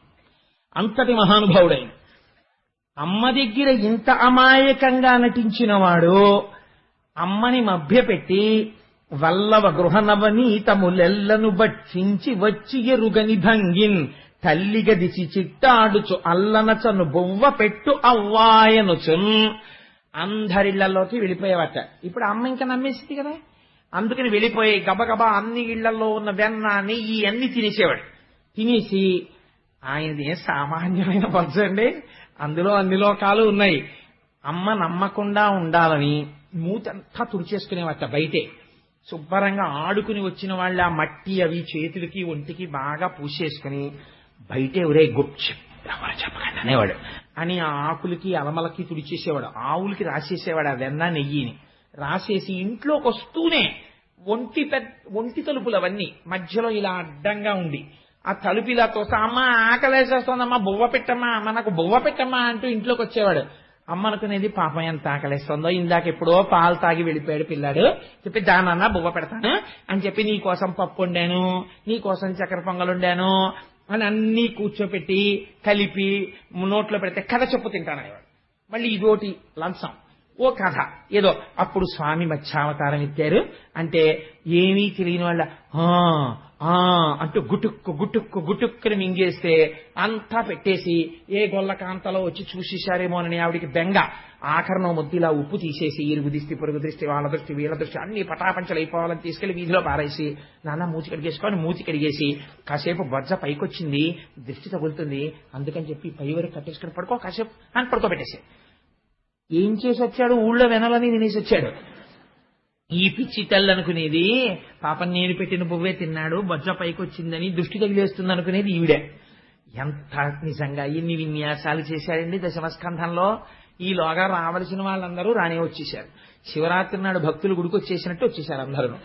వచ్చేస్తే ఆవిడ అనుకుంది ఏమిటి ఇంతమంది వచ్చారు ఇవాళ మధ్యాహ్నం మా ఇంటికి టీవీలో ఏమైనా సీరియల్లా ఏమిటి అనుకుని ఏమిటమ్మా మీ అందరూ వచ్చారు అని అడిగేటప్పటికి పడుకోమంది కదా లోపల అని రెండని ఆవిడకి ఏం తెలిసి ఎందుకు వచ్చారో రండి కూర్చోండి అని అమలక్కాలని అని తను కూడా కూర్చుంటే ఆయన వచ్చి చక్కగా కృష్ణ పరమాత్మ అమ్మ నేను నీ దగ్గర పడుకుంటానమ్మా అని చెప్పి ఒళ్ళోకి వచ్చి పడుకుని ఎప్పుడూ అమాయకత్వం ఒకటి అమ్మ పవిట కొంగు తీసి వేలుకు చుట్టేసుకుని ఇలా నోట్లో పెట్టుకు చప్పరిస్తున్న వాళ్ళ మాట్లాడుతుంటే వాళ్ళ వంక అమ్మ వంక చూస్తుండేవాడు. మీరు చూద్దురుగా నేను అబద్ధం చెప్పట్లేదు, పద్యాలు చూద్దురుగా మీరు. అలా పడుకుంటే అదో సంతోషం, కొడుకు ఒళ్ళో పడుకున్నాడని సంతోషంగా వచ్చిన వాళ్ళందరినీ ఏమిటమ్మా మీరందరూ ఇలా వచ్చారు అని అడిగింది. ఇంకా కంప్లైంట్ సెల్ మొదలు గ్రీవెన్స్ సెల్.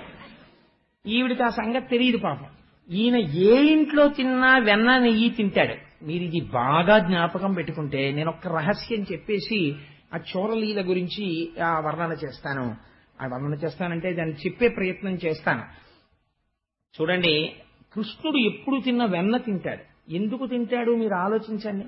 ఏం వాళ్ళ ఇళ్లలో ఎక్కడ జంతికలో చెగోడీలో అలాంటివి ఉండవా కజ్జికాయలోను? అంటే వెన్నే తినడానికి ఒక కారణం ఉంది. వెన్న అనగా ఏమి అంటే మొదట మీ అంత మీరుగా చేసుకోవలసినటువంటి ప్రయత్నంతో ఏర్పడేటటువంటి మనస్సు నిర్మలమైన మనస్సు. ఈ నిర్మలత్వం ఎవ్వరూ తేలేరు. మీ అంతట మీరు ఈశ్వర కథాశ్రవణం చేసి భగవంతుణ్ణి మనస్సుకి ఆలంబనమిచ్చి రాగద్వేషాలకు అతీతంగా మనస్సుని ప్రశాంతంగా ఉంచుకోవాలి. ఇలా నిర్మలంగా ఉన్నటువంటి మనస్సుని పాలకుండ అని పిలుస్తారు. ఆయన మనస్సు పాలకుండండి అంటారు. నిర్మలమైన మనస్సే పాలు. ఇప్పుడు ఈ నిర్మలమైన మనస్సు అలా నిలబడుతుంది. నిలబడ్డంలో ఇప్పుడు దీనికి ఈశ్వరుణ్ణి తీసుకొచ్చి మీరు ఆలంబనం ఇచ్చారనుకోండి, అది పొంగిపోవడం మొదలెడుతుంది. భక్తితో కూడిన కర్మాచరణము, ఎంతో సంతోషమైనటువంటి పూజ చేయడం మొదలు పెడతారు. పూజ ఎప్పుడూ బర్డెన్ కాకూడదు. పూజ చేస్తుంటే దానికి పొంగు రావాలి. అబ్బా మళ్ళీ చెయ్యాలనిపించాలి తప్ప భగవంతుడి కోసం ఏదైనా వదిలేస్తాననేంత పూనికి రావాలి. అలా ఉండాలి పూజ అంటే. మీరు చూడండి, వెంకటాచల సుప్రభాతంలో ఒక మాట ఉంటుంది. తద్గో పురాగ్రశిఖరాన్ని నిరీక్షమాణాః స్వర్గాపవర్గ పదవీం పరమాం శ్రయంతః మర్త్యా మనుష్య భువనే మతిమాశ్రయంతే శ్రీవేంకటాచలపతే తవ సుప్రభాతం. వెంకటాచలంలో తెల్లవారుజామున 4 గంటలు 3 గంటల సమయంలో ఫ్లడ్ లైట్ల కాంతిలో స్వామివారి బంగారు విమానం పసుపచ్చటి రంగులో మెరిసిపోతుంటుంది. మీరు ఆ వైకుంఠం క్యూ కాంప్లెక్స్కి వెళ్ళడానికి మెట్లెక్కి కుడిపక్కకి తిరుగుతున్న దగ్గర నిలబడి ఆ లోపలికి చూస్తే స్వామివారి పచ్చటి విమానం మంచులో మెరిసిపోతూ కనపడుతుంటుంది. పొద్దున్నే దేవేంద్రుడు దేవతలందరినీ తీసుకొస్తాట. చతుర్ముఖ బ్రహ్మగారు సుప్రభాతంలో స్వామి కాళ్ళు కడుగుతారు. అది బ్రహ్మతీర్థం అని సుప్రభాతం టికెట్ హోల్డర్లకు ఇస్తారు. అప్పుడు దేవతలందరికీ దర్శనం ఇప్పిస్తాడు ఇంద్రుడు. వెళ్లి చూసి రండిరా అంటాడు.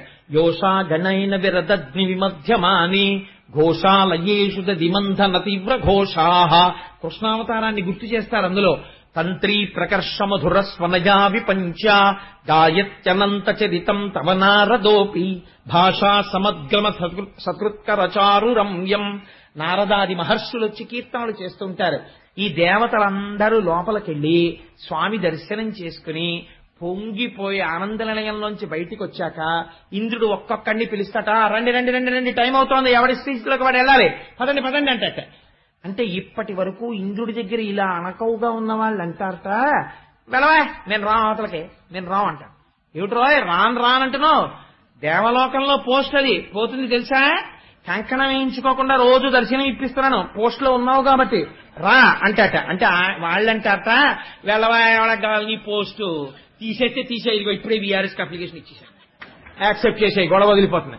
నాకు ఆ పెన్షన్ బెనిఫిట్ కూడా అక్కర్లా, దేవేంద్ర సహాయ నిధికి రాసేశాను, నువ్వు తీసేసుకో. ఎప్పుడైనా ప్రకృతి విపత్తులు వస్తే నీ ప్రజలకి పనిచేసుకో, దేవతలకి, నాకు అక్కర్లా రూపాయి. నేనేం చేస్తానో తెలుసా? ఈ వైకుంఠం క్యూ కాంప్లెక్స్ దగ్గర నించుంటాను. నువ్వు దర్శనం చేయించకపోతే నాకేమైపోతుంది? ఇక్కడ నించుని అదిగో తద్గో పురాగ్రసి కణాని నిరీక్షమాణాః, ఆ పశుపచ్చటి స్వామివారి ఆనంద నిలయ గోపురాన్ని చూస్తూ నిలబడిపోతాను, చాలు నాకు. స్వర్గాపవర్గ నిరపేక్ష నిజాంతరంగాః, నాకు అక్కర్లేదు ఆ స్వర్గం, నేను రాను ఊర్ధ్వలోకాలకంటే. అర్థ మహాపుణ్యం చేసిన వాళ్ళని వెంకటాచలం నుంచి తీసుకెడుతుంటే నాకు అక్కర్లేదండి ఆ స్వర్గం, ఇక్కడ నిలబడి మేము ఆ గోపురం చూస్తూ నిలబడతాను చాలంటే అర్థ. అలా అంటున్నారయ్యా వెంకటాచలపతి, చూశావా నీ దర్శనానికి ఎంత మక్కువతో ఉన్నారో నీ భక్తులు, లేచిరా లేచిరా అని పిలుస్తారు. నిజంగా ఏమి సుప్రభాతం, ఏమి వెంకటాచలం, ఏమి దర్శనం మహానుభావుడిది. సరే, అందుచేత ఆ స్వామిని అక్కడ ఆ రకంగా ఆయన వెన్న తినడము అన్నదాని వెనకాతల ఉన్న రహస్యం, మీరు నిర్మలమైన మనస్సుతో సర్వకాలముల యందు భగవంతుడి గురించి ఆలోచించగలిగినటువంటి స్థితితో పూజ చేస్తే, ఆ పూజ చేస్తున్నప్పుడు మనసు రమించిపోతూ ఇంకొక పావుగంట చేద్దాం, ఇంకొక అరగంట చేద్దామని మీకు అనిపించింది అనుకోండి, అది పూజ. పూజ యందు ఉత్సాహం ఉండాలి. అలా పూజ చేస్తే దాని చేత భక్తి ఏర్పడి, భక్తి చేత చేసిన కర్మ వలన మనస్సు శుద్ధి ఏర్పడి, ఈ శుద్ధి వలన వైరాగ్య భావన కలిగి ఈ సంబంధాలన్నీ కృతకాలు, ప్రధాన సంబంధం ఈశ్వరుడితోని వైరాగ్యం వస్తే ఈ వైరాగ్యం అనేటటువంటి అగ్నిహోత్రము మీద నిర్మలమైనటువంటి మనస్సనబడిన పాలు కాగాలి. ఇది సిమ్లో స్టవ్ పెట్టి కాల్చడం లాంటిది. ఇప్పుడు ఈ పాలు ఎర్రటి తొరకతో తోడుకుంటాయి. ఇప్పుడు ఈ పాలు చక్క ఎర్రటి మీగడ తొరక కట్టాయి. కమ్మటి పాలు కాగి ఉన్నాయి. దీనివల్ల నిర్మలమైన మనస్సనబడిన పాలు ఈశ్వర కైంకర్యము వలన, భక్తి వలన, వైరాగ్య భావన అనే అగ్నిహోత్రం మీద కాలి కమ్మటి పాలు వచ్చాయి. కానీ పాలు పెరుగు అవ్వాలి. మీరు చెక్ బుక్ కట్టుకొచ్చి అందులో పెడితే విరిగిపోతాయి. ఏం పెట్టాలి? ఇంకొకటి పెరుగుగా మార్చదు, పెరుగే పెరుగుగా మారుస్తుంది. ఇతపూర్వం తాను ఈశ్వరుని యొక్క గుణములను విని లోపల స్తంభించిపోయి ధ్యానమునందు ఎవడనుభవించాడో వాడే వచ్చి మళ్ళీ ఆ మాట చెప్పాలి. పెరుగులు వెయ్యాలి పాలల్లో. గురువు యొక్క ఉపదేశం వినాలి. గురూపదేశం వింటే ఆ పెరుగు పాలల్లోకి వచ్చి పడి తోడుకుంటుంది. పెరుగు వేసిన తర్వాత మీరు ఆ పాలు తోడుకున్నాయో లేదో అని అస్తమానం ఇలా అన్నారనుకోండి, తోడుకో. గురూపదేశం విన్న తర్వాత గురువు గారి ఉపదేశం ఎలా ఉంటుందంటే, ఒకసారి దూడ వచ్చి ఆవు పొదుగులో ఇలా నోరు పెట్టి ఇలా అందనుకోండి, అంతే. ఇలా అనగానే ఆవు పాలు వదిలేస్తుంది శిరంలోంచి. వదిలిపెట్టేసిన తర్వాత మీరు కింద కుండ పెట్టడం మరిచిపోయి ఇలా శిరాలను అంటున్నారు అనుకోండి, అంటుంటే మీరు కింద కుండ పెట్టారా లేదా ఆవుకు అనవసరం. ఆ పాలు నేలపాలు అయిపోతాయి, అంతే, కారిపోతాయి. వదిలిన తర్వాత ఇంకా వెనక్కి తీయడం ఆవుకి చేత కాదు. ఒకసారి వచ్చి కాళ్ల మీద పడి గురువుగారు మాకు ఇది చెప్పండి అని అడిగినటువంటి శిష్యుడి ఆర్తి చూసి చెప్పకుండా ఉండలేక మేఘము వర్షించినట్టు, ఆవు పాలను వదిలినట్టు గురువు చెప్పడం మొదలు పెట్టేస్తాడు. మొదలు పెట్టేస్తే ఆపడం కష్టం గురువుకి, వెనక్కి తీలేడు, రమించిపోతుంటాడు అందులో. అలా రమించిపోతున్నటువంటి గురూపదేశాన్ని కదలని కుండలా పట్టాలి. పడితే ఈ పెరుగులోక పెరుగు పడాలి. పడితే తోడుకుంటుంది పెరుగు. గురువు ఎలా ఉంటాడో అలా శిష్యుడు తయారవుతాడు. అందుకే సదాశివ సమారంభాం శంకరాచార్య మధ్యమాం అస్మదాచార్య పర్యంతాం వందే గురు పరంపరాం. అది పరంపరాగతంగా వెడుతున్న గురు పరంపర. గురువు వెనక గురువు తయారవుతాడు. అలా తోడుకుంటుంది ఇప్పుడు ఈ పెరుగు. తోడుకున్న పెరుగు బాగా గట్టిగా తోడుకున్న తర్వాత ఇప్పుడు మీరు ఒక పని చెయ్యాలి.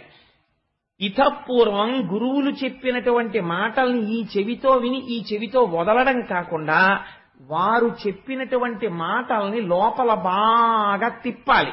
ఈ తిప్పడమే మననం అనేటటువంటి కవ్వము. ఇది తిరుగుతుంటే ఈ పెరుగు చిలుకుతుంది. ఇదే యోషా గణీన వరదగ్ని విమధ్యమాని ఘోషాలయేషు దిమంధన తీవ్ర ఘోషా. పై సుప్రభాతానికి కాదు లొంగేది, ఆయన లేచొచ్చేది. దేనికి లొంగుతాడో తెలుసా అండి? ఇక్కడొస్తున్న చప్పుడికి లేస్తాడు. గురువుల వలన తాను విన్న విషయాన్ని బ్రాహ్మీ ముహూర్తంలో కూర్చుని ఇక్కడ మనసు పెట్టి చిలికి ధ్యానం చేస్తుంటే ఈ చప్పుడు ఈశ్వరుడికి వినపడుతుంది. ఎలా లేచొస్తాడు అంటే, ఆ లేచి వచ్చేటప్పుడు అసలు నేను ఇలా రావచ్చా అన్నది కూడా మర్చిపోతాడు. మర్చిపోయి లక్ష్మీ మహీతద నిరూప నిజానుభావ నీలాది దివ్య మహిషీకర పల్లవానాం అటువంటి పాదాలతో రాత్రి లక్ష్మీదేవిని కౌగలించుకొని పడుకున్నప్పుడు ఆవిడ యొక్క స్తనముల మీద ఉన్న కస్తూరి తన ఒంటి మీద అంటుకుని ఉండగా, అయ్యో నేను ఇలా రాకూడదన్నది కూడా మరిచిపోయి ఉత్తరీయం కప్పుకోవడం మరిచిపోయి వచ్చేస్తాడు. భక్త పరాధీనుడైపోతాడు. ఇలా రావడానికే సుప్రభాతం పూర్తవగానే మనం ఒక శ్లోకం చెప్తుంటాం. ఒక అద్భుతమైనటువంటి శ్లోకం, దాంతోనే ప్రారంభం అవుతుంది స్వామి దర్శనం యథార్థానికి మంగళం. ఆ శ్లోకంలో విజయీ భవ వెంకట శైలపతే, అప్పుడు పొంగిపోయి భక్తుడు కోరిక అడగడు, స్వామి నీకు విజయమగుగాక అంటాడు. అలా ఈశ్వరుణ్ణి చూసి పొంగిపోయేటటువంటి హృదయం ఏర్పడుతుంది. ఇది మననం అనేటటువంటి కవ్వంతో చిలుకుతారు. చిలికితే ఇప్పుడు ఏమైంది? ఈ లోపల నుంచి వెన్న పైకొస్తుంది, తేలుతుంది పైకి. ఈ వెన్నకి 2 లక్షణాలు ఉంటాయి. ఈ వెన్న అగ్నిహోత్రం మీద పెడితే కరిగి నెయ్యి అవుతుంది. నీటిలో కాని మజ్జిగలో కాని వేస్తే తేలుతుంది. ఈశ్వరుడి నుంచి దూరం అవ్వాలంటే తన రూపమే నాశనం అయిపోతుంది, ఉండలేడు ఇంకా. భగవత్ సంబంధమైన జ్ఞానం అనేటటువంటి అగ్నిహోత్రం తగిలితే ఇప్పటి వరకు పాలలోనే ఉన్న పైకి కనపడని నెయ్యి ఇప్పుడు పైకి వస్తుంది. చిట్ట చివరి దశ. నెయ్యి ఎక్కడుంది? పాలలో ఉంది. పాలని నెయ్యిగా మీరు తీసుకురావాలంటే ఇదంతా జరగాలి. నేతిని పాలు చెయ్యండి, ఇక అవదు. ఒకసారి బ్రహ్మజ్ఞానమును పొందేసిన తర్వాత ఇంకా తాను వెనక్కి వెళ్ళడిగా. తాను ప్రారబ్ధం అయిపోయేంత వరకు శరీరంలో ఉండి, ఇది సంకెళ్ళు వసుదేవుడు తగిలించుకోవడం. శరీరము పడిపోతుండగా సంతోషంగా అమ్మయ్యా వదిలిపెట్టేశానని. అందుకే రమణులకి చిట్ట చివరిలో అనారోగ్యం వస్తే గుడారమునందున్న ఏనుగు అనేవారు. ఎంత తొందరగా వదిలేద్దామా అని కురిడి అయిపోయిన కొబ్బరికాయ పెంకు వదిలినట్టు విడివడి ఉంటాడు లోపల. ఇది పడిపోతుంటే అమ్మయ్యా నాకు అవధులు తొలగిపోయాయని అనంతమైన బ్రహ్మమునందు కలుస్తాడు. ఇటువంటి వెన్న, అపారమైన ప్రేమ ఏది ఉన్నదో ఈ ఆత్మజ్ఞాన స్వరూపమైన వెన్న నెయ్యి కాదు. ఇంకా ఇది కరగాలి అంటే బుకిష్ నాలెడ్జ్ అంటారు. నేను లోపల ఉన్నది, ఈ నేను ఆత్మ. నాలాంటి వాడు ఏదో ఓ మాట చెప్పాడు అనుకోండి, నేను ఆత్మజ్ఞానిని అయిపోయినట్టే దాని అర్థం. ఇది అపరోక్షానుభూతి కింద మారాలి, ఆత్మ దర్శనం అవ్వాలి. ఈ దర్శనం అవ్వడానికి నిధిధ్యాసనములోనికి వెళ్ళాలి. అంటే అత్యంత ప్రశాంతమైన ప్రదేశమునందు కూర్చుని ఈ వెన్న మళ్ళీ ఎందుకు పనికొస్తుంది అంటే ఎవ్వరికీ పనికిరాదు ఈ లోపలి వెన్న. ఇది ఈశ్వరుడికే పనికొస్తుంది. ఈ తలంపుల్ని పట్టుకెళ్లి 5 రూపాయలకో 10 రూపాయలకో అమ్ముకోవడమో, ఇన్సెంటివ్ ఇవ్వడమో, ప్రమోషన్ ఇవ్వడమో ఎవడు ఇవ్వడు. పైగా ఒక స్థితిలో ఏమైపోతుందో తెలుసా అండి, లోకానికి పనికిరాని వాడిగా కనపడతాడు. ఆయనకి ఏం అక్కర్లేదండి, ఏమిటో ఎప్పుడు ఏదో తలుచుకుంటూ సంతోషపడిపోతూ అలా కూర్చుంటాడండి అంటారు. కానీ ఇప్పుడు ఈ వెన్న ఒక్క ఈశ్వరుడే తింటాడు, అందులు తినలేరు దాన్ని. ఇక్కడకొచ్చి తినడమే గోపకాంతల ఇళ్లల్లోకి వెళ్లి కృష్ణుడు వెన్న తినడము. అప్పుడు ఆ భక్తి, ఆ వెన్న కృష్ణ స్పర్శ చేత జ్ఞానముగా మారుతుంది. అది నెయ్యి. ఈ నెయ్యి యజ్ఞమునందు పడుతుంది అంటే హవిస్సుగా మారుతుంది. ఈ శరీరము పడిపోయి పునరావృత్తి రహిత శాశ్వత శివ సాయుధ్యమునకు పొందుతాడు. ఇది కృష్ణుడు వెన్న తినడం అంటే. అంతేకాని చేతకాక పని లేక అవతారాన్ని స్వీకరించి వాళ్ళింట్లోకి వీళ్ళింట్లోకి వెళ్లి వెన్నలు దొంగతనం చేసి తిన్నాడని దాని అర్థం కాదు. ఆంతరమునందు విచారణ చెయ్యాలి, ఎందుకు వెన్న తిన్నాడు. దీన్ని నవనీత చోరత్వము అంటారు. అందుకే కృష్ణావతార ఘట్టంలో నేను అసలు మర్చిపోయాను, లేకపోతే గోపాలకృష్ణ గారికి చెప్పుంటుండేవాడిని, ఇవాళ వెన్న ప్రసాదం పంచిపెట్టండి ఏం చెప్పుంటుండేవాడిని. అందుకని చెప్పి అసలు ఆ వెన్న ప్రసాదంగా స్వీకరించడం వెనకాతల ఉన్న రహస్యం అది. ఇప్పుడు మీరు వినండి, చాలా అందంగా ఉంటాయి పైకి. మీరు విన్నంత మాత్రం చేత చాలా హాయిగా నవ్వేసుకుంటూ విన్నా సరే మిమ్మల్ని ఉద్ధరించేస్తాయి ఆ లీలలు. ఒకవేళ మీరు హాయిగా నవ్వుకుంటూ మళ్ళీ లోపల గంభీరమైన రహస్యాన్ని తెలుసుకుంటే ఇంకా ఉద్ధరించేస్తుంది ఆ లీల. కాబట్టి చూడండి ఎంత చిత్రంగా ఉంటుందో. ఇప్పుడు ఎక్కడికి వెళ్తారు? మళ్ళీ ఒక్కసారి వెనక్కి వెళ్ళండి. ఎక్కడికి? ఇతపూర్వం యశోద కూర్చుంటే చక్క అమ్మ పెట్టిన అన్నమంతా తినేసి వచ్చి అమ్మ ఒళ్ళో పడుకుని, అమ్మ పవిట కొంగు వేలుకు చుట్టుకుని ఇలా నోట్లో పెట్టుకుని వచ్చిన వాళ్ళ వంక అమ్మ వంక, వచ్చిన వాళ్ళ వంక అమ్మ వంక చూస్తున్న కృష్ణుడు పడుకున్న యశోద దగ్గరికి రండి. ఇప్పుడు ఆ వచ్చిన గోపకాంతలందరూ చెప్తున్నారు. ఒక ఆవిడంది, బాలురకు పాలు లేవని బాలింతలు మొరలు పెట్టపక పకన గియా బాలుండాలము చేయుచు ఆలకు గ్రేపులను విడిచి అంబోజాక్షి. ఒక ఆవిడంది, అమ్మా నువ్వేమిటో పెద్ద మా అబ్బాయిని పొంగిపోతున్నావు, కానీ నీ అబ్బాయి ఎలాంటి పనులు చేస్తున్నాడో తెలుసా? బాలురకు పాలు లేవని బాలింతలు మొరలు పెట్ట. తల్లిపాలు లేకపోతే ఆవు పాలు పడతారు. బాలింతలు అయ్యో పిల్లాడికి పాలు పడదామని చెప్పి ఇంక సాయంకాలం అవుతోంది అనుకునే సమయంలో మీ పిల్లవాడు వచ్చి ఆవుల పాలు ఈ వీళ్లకి దక్కకుండా దూడలను వదిలేసేవాడు. ఆ దూడలన్నీ వచ్చి శుభ్రంగా ఆవుల పాలు తాగేస్తుంటే ఎదురుగుండా చెట్టు కొమ్మ ఎక్కి కూర్చుని అయ్యయ్యో కృష్ణ దూడలను వదిలేసావా అని మేమందరం బాధపడుతుంటే చక్కగా నవ్వుతూ కూర్చునేవాడు చెట్లెక్కి. మాకు దొరకడం. కాబట్టి బాలురకు పాలు లేవని బాలింతలు మొరలు పెట్టపక పకన గియా బాలుండాలము చేయుచు ఆలకు గ్రేపులను విడిచే అంబోజాక్షి. ఇందులో మీరు ఒక్కసారి ఆలోచన చేస్తే మీకు అర్థమైపోతుంది. అది పెద్ద విశేషం, దీని గురించి వివరణ అక్కర్లేదు. మీరు విన్నవాళ్ళే ఈ తప్పూర్వం చాలా మంది. మనకి మన కుటుంబం వరకే మన కుటుంబం, నా కొడుకే నాకు కొడుకు, నా కూతురే నాకు కూతురు, ఈ భావన మనకుంటుంది. పక్కింటి వాళ్ళ అబ్బాయి తినలేదనుకోండి, నాకేం కావాలి, వాళ్ళ నాయన గారు చూసుకోవాలనుకుంటాను. ఈశ్వరుడో ఆయన జగద్భర్త, ఈ లోకమంతటికి ఆయన తండ్రి. కాబట్టి ఇప్పుడు ఏం చేస్తున్నాడు? రెండు పనులు ఏకకాలమునందు చేస్తున్నాడు. ఆవుదూడలంటే ఉపనిషత్తులు, వాటిని పోషిస్తున్నాడు. ఈశ్వరుడు ఉపనిషత్ జ్ఞానాన్ని పోషిస్తాడు.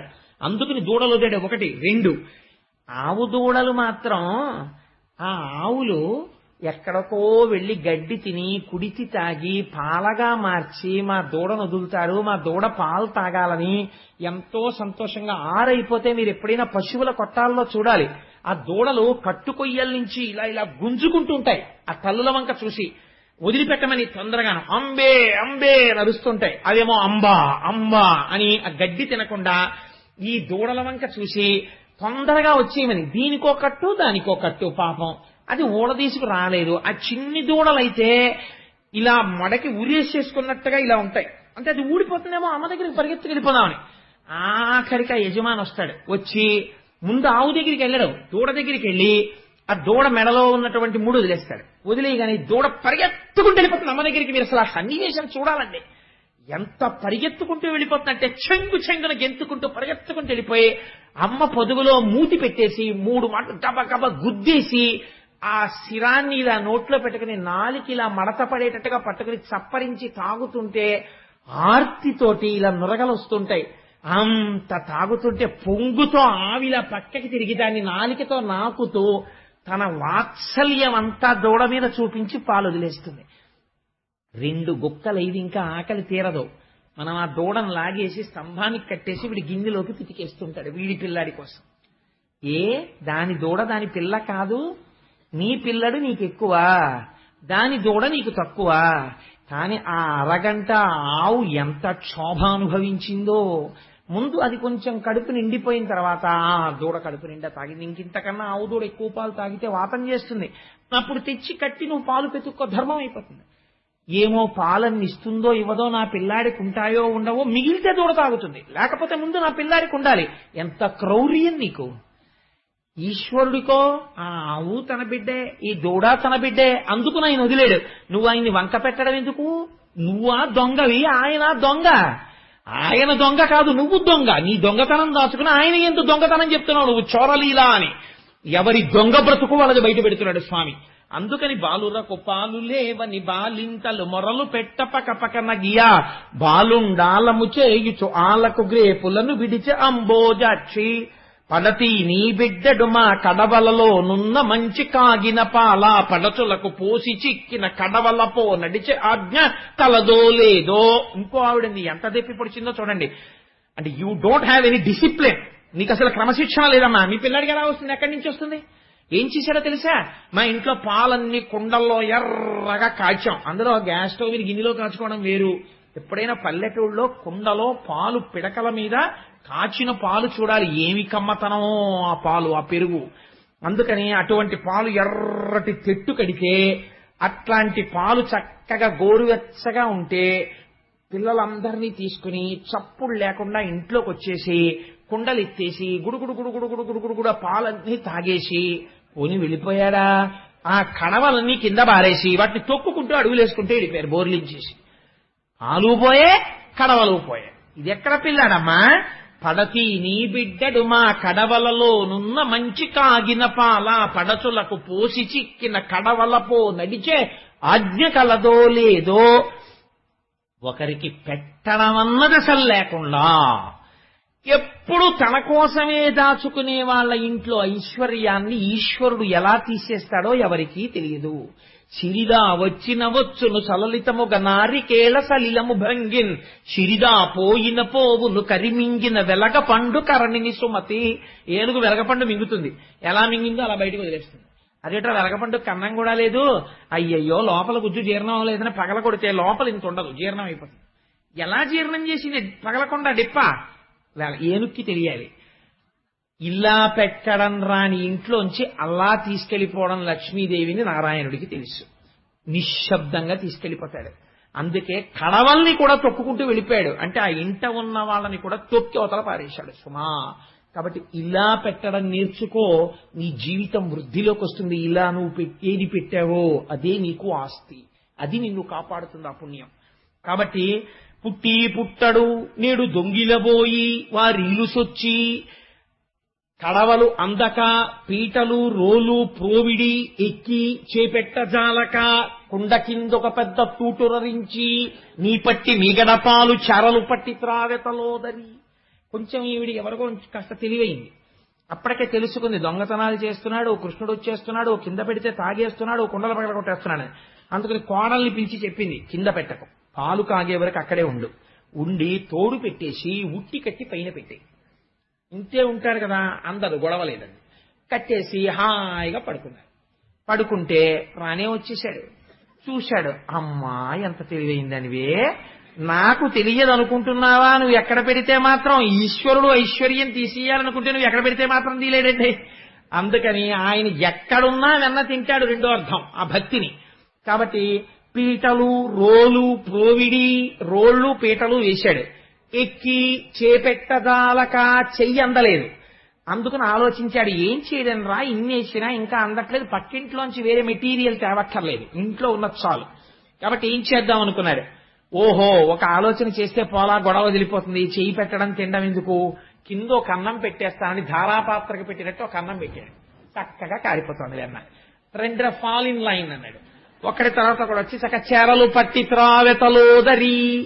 తలోదరి అంటే మళ్ళీ ఎంత దెప్పి పొడిచారో తెలుసా అండి, నీ కడుపు పైకి కనపడదు కానీ ఇంత తిండి తినేసే పిల్లాన్ని ఎక్కడికన్నావమ్మా అని. ఎంత తినేస్తున్నాడమ్మా, ఇలా చారలు పట్టి తాగేస్తున్నాడు వెన్నా పాలును, తినేశాడన్నారు. ఇంకొక ఆవిడ ఏం చేసిందో తెలుసా అండి, ఇది భాగవతాంతర్గతం కాదు, నాకు చాలా ఇష్టం ఆ విషయం, అందుకు తరచు ప్రస్తావన చేస్తుంటాను. ఇంకొక ఆవిడ అనుకుంది, ఉట్టికి కట్టేస్తే ఇలా కుండలకి కన్నాలు పెట్టి తింటున్నట్ట, కాబట్టి ఉట్టికి పెట్టి ఉట్టి చుట్టూ గంటలు కట్టేయండి, వచ్చి ముట్టుకున్నాడో గణగణ గణగణ గణగణ మోగుతాయి, లేచొచ్చి పట్టుకుందాం కృష్ణుడు అన్నారు. అంటే ఆయన ఏం చేశాడు, పీటలేశాడు, రోళ్లేశాడు, ఇలా ముట్టుకోబోయాడు, గంటలున్నాయి. ఆయన చరాచర జగత్తునంతటినీ శాసించగలిగిన వాడు. అందుకని ఆయన అన్నాడు, ఓ గంటలారా మీరు మ్రోగకుడు అన్నాడు. అన్నాయి గంటలు. వెంటనే చక్కగా అందులోంచి వెన్న తీస్తున్నాడు, పిల్లలందరికీ పెట్టేశాడు, అందరూ తినేశారు. ఓ దోషుడి మిగిలింది. ఆఖరణ ఆ దోషుడి చూసి ఇలా నోటి దగ్గర పెట్టుకున్నాడు, అంతే ఇలా పెదివికి తగిలింది, గంటలన్నీ గణగణ మోగిపోయి. అరే ఇంతసేపు ఊరుకున్నారు, ఎందుకు మోగారన్నాడు. ఏం చెయ్యమంటావు, నైవేద్యం పెట్టేటప్పుడు గంట కొడతాను అలవాటు, నోట్లో పెట్టుకున్నావు మోగేశామన్నాయి. పారిపోయాడు పైకి. కాబట్టి ఏమైపోయింది అంటే ఈశ్వరుడు ఎంత దాచినా ఆ వెన్నని తినేశాడు. వారిల్లు సొచ్చి కడవల దౌరంబుగ నేయి త్రాగి తుదనాక డబల్ వీరింట నీసుతుండిడ వారికి వీరికి పెద్ద వాదయ్య సఖీ. ఇదో కంప్లైంట్. అమ్మా మా ఇంటికి వచ్చి వెన్న నెయ్యి తినేశాడు, పోని తినేసిన వాడు ఊరుకున్నాడా? ఎంత ఇదిగా ఉంటుందంటే, వెనకటికి నేను ఒక ఆయన్ని చూశాను, ఏదో మనిషికో 20 రూపాయలు 30 రూపాయలు వేసుకుని ఓ 40 మంది కలిసి ఓ 1000 రూపాయలు పెట్టి ఏదో వెండి గిన్నె కొన్నారు. కొని ఆ 40 మంది పేర్లు ఏమంటారు ఆ గిన్నె మీద ఎవరికో ఇవ్వడానికి. వాడు అంటాడన్న 1000 రూపాయల గిన్నె మీద 40 పేర్లు ఏంటంటే పట్టమంటాడు. అంటే అయితే సిహెచ్ కోటేశ్వరరావుని సిహెచ్కి రావు చేసేద్దాను రా, పి జనార్దన్ రావుని పీజే రావు చేసేద్దాను రా అంటాడు. అని మొత్తం మీద 40 పేర్లు వెండి గిన్నె మీద ఉండాలని. ఎందుకంటే లేకపోతే ఎవడిచ్చాడో ఎలా తెలుస్తుంది, ఇచ్చేవాడు ఎవడో ఉంటాడు పెద్ద, వాడే ఇచ్చాడు అనుకుంటే ఈ 39 మంది వచ్చి పడికి నీసి వెళ్ళిపోయారు అనుకుంటాడేమో. 40 పేర్లు దాని మీద ఉంటే ఆ తర్వాత ఆయన లైట్ కింద కూర్చుని గిన్నె తిప్పుడు చూసుకోవాలన్నమాట. అందుకని అంత చిత్రంగా ఉంటుంది ప్రపంచం. అందుచేత దేవాలయమే కాబట్టి ఇక్కడే చెప్పించాడు భాగవతం పరమాత్మ, లేకపోతే ఎందుకు చెప్పిస్తాడు. కాబట్టి ఆయన అక్కడికి వచ్చి పరమాత్మ ఆ కుండల మీద పేర్లు ఉంటాయి, ఏ ఇంటి వాళ్ళ పేర్లు ఆ ఇంటి మీద, ఆ వెన్న తినేసి వెళ్ళిపోలేదు. కొన్ని ఇళ్లలో ఈ ఇంట్లో కుండ పట్టుకెళ్ళి ఆ ఇంట్లో పెట్టి వెళ్ళిపోయాడు. వెళ్ళిపోతే వాళ్ళు లేచి వచ్చి మా ఇంట్లో వెన్నంతా పోయింది, నెయ్యి అంతా పోయిందని పక్కింట్లో కనపడ్డాయి కుండలు. అన్నా మీరే పట్టుకుపోయారు మా కుండలని వాళ్ళు వీళ్ళు జట్టి ఆడుకుంటున్నారు. మేము ఎక్కడ పట్టుకొచ్చాం, మాకెందుకు కర్మ, ఎవడట్టుకొచ్చాడో మాకేం తెలిసాను. ఈయన ఎదురుగుండా వీధిలో రోడ్డు మీదే ఆవుల్ని చక్కగా గడ్డి పెట్టి తోవుకుంటున్నట్టుగా నవ్వుకుంటున్నాడు. ఎందుకు ఈ లీల అంటే ఒక్కొక్కడికి అహంకారం. పక్కన ఒక పేదవాడు అన్నం లేకుండా సొమ్మసిల్లి పడిపోయినా తాను మృష్ణాన్న భోజనం చేసి పట్టించుకోకుండా వెళ్ళిపోగలడు ఒక్కొక్కడు. ఎందుకంటే నిర్దయ. అయ్యో వాడాకలి నా ఆకలి ఒకటే, పోన్లే వాడికి నాతో సమానంగా మృష్ణాన్న భోజనం పెట్టకపోవచ్చు, విషయ పట్టాడు అన్నం కాస్త అతనికి పెట్టు అనలేడు. ఇలాంటి వాడి ఐశ్వర్యాన్ని తీసేయడమే కొండ ఇక్కడ పెట్టడం. రేపు పొద్దున్న ఈ పుర్రే ఇక్కడ పుట్టింది అనుకోండి, వాడి బతుకేమిటి? ఈ పుర్రి ఇక్కడికి రావచ్చుగా ఆయన తలుచుకుంటే. కాబట్టి పేదవాణ్ణి చూసి పరిహాసం చేస్తే నీ పుర్రె అక్కడ పెట్టగలను, ఆ పుర్రె ఇక్కడ పెట్టగలను, జాగ్రత్త సుమా. ఒక పాఠం నేర్పాడైన అని. వేలుపులట నాకంటెను వేలుపు మరి ఎవ్వడనచు వికవికనగిమా, వేలుపుల గోడపైనో హేలావతి నీత నూజుడెంగిలి చేసన్. ఇదో చిత్రమైన లీల. ఇంకొక ఆవిడంది, ఆవిడకి భక్తి ఎక్కువ, ఆవిడ కర్మిష్టి. ఆవిడికి అంతా ఎంత భక్తి ఎంత కర్మ అంటే మడిబట్ట ముట్టుకున్నారో ఆవిడికి ఇంకా చాలా కోపం వచ్చేస్తుంది. ఈ పూజ చేసుకునేటప్పుడు ఇంట్లో భర్త అయినా సరే, ఉసే షుగరే, కోమాలోకి వెళ్ళిపోతానే, ఒంటికంట అయిపోయిందే, ఇంత ప్రసాదం పెట్టవే, పోనీ అవసర నైవేద్యం పెట్టి చచ్చిపోతానే అన్నా సరే ఈశ్వరుడికి నైవేద్యం అవ్వాలి, మీకు పెట్టను అని ముందు నైవేద్యం. ఇది ఒక మౌఢ్యం ఉంటుంది కొంతమందికి. ఎంత చిత్రంగా ఉంటుందంటే ఈ మౌఢ్యం నాకు చాలా ఆశ్చర్యంగా ఉంటుంటుంది. కొంతమందిని చూస్తే నేను తరచు చెప్తుంటాను. ఒక ఉదాహరణ, నేను ఒకసారి శనివారం నాడు వెంకటాచలంలో అర్చనానంతర దర్శనం చేసుకుని ప్రసాదాల కౌంటర్ దగ్గరికి వచ్చి నాకు ఇచ్చిన ప్రసాదం తింటుంటే ఒక ఆవిడ వచ్చి ఆవిడకి ఇచ్చిన చక్కెర పొంగల్ నాకు ఇచ్చేశారు. నాకు చక్కెర పొంగల్ అంటే మహా ఇష్టం.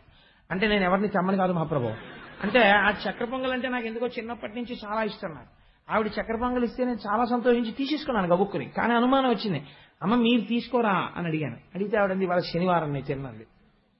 వెంకటాచలంలో వెంకటేశ్వరుడి ప్రసాదం చక్ర పొంగలి ఆనంద నిలయంలో ఇస్తే ఇంతోటి ఉపవాసం పాడైపోతుందిట, చక్ర పొంగల్ తిందట. ఏమనుకోవాలండి అంటే కొందరి బ్రతుకులంతే అనుకోవాలి. అంటే అది ఇంకా ఎంత మౌఢ్యం అంటే అసలు ఆ మౌఢ్యానికి అర్థం ఉండదు.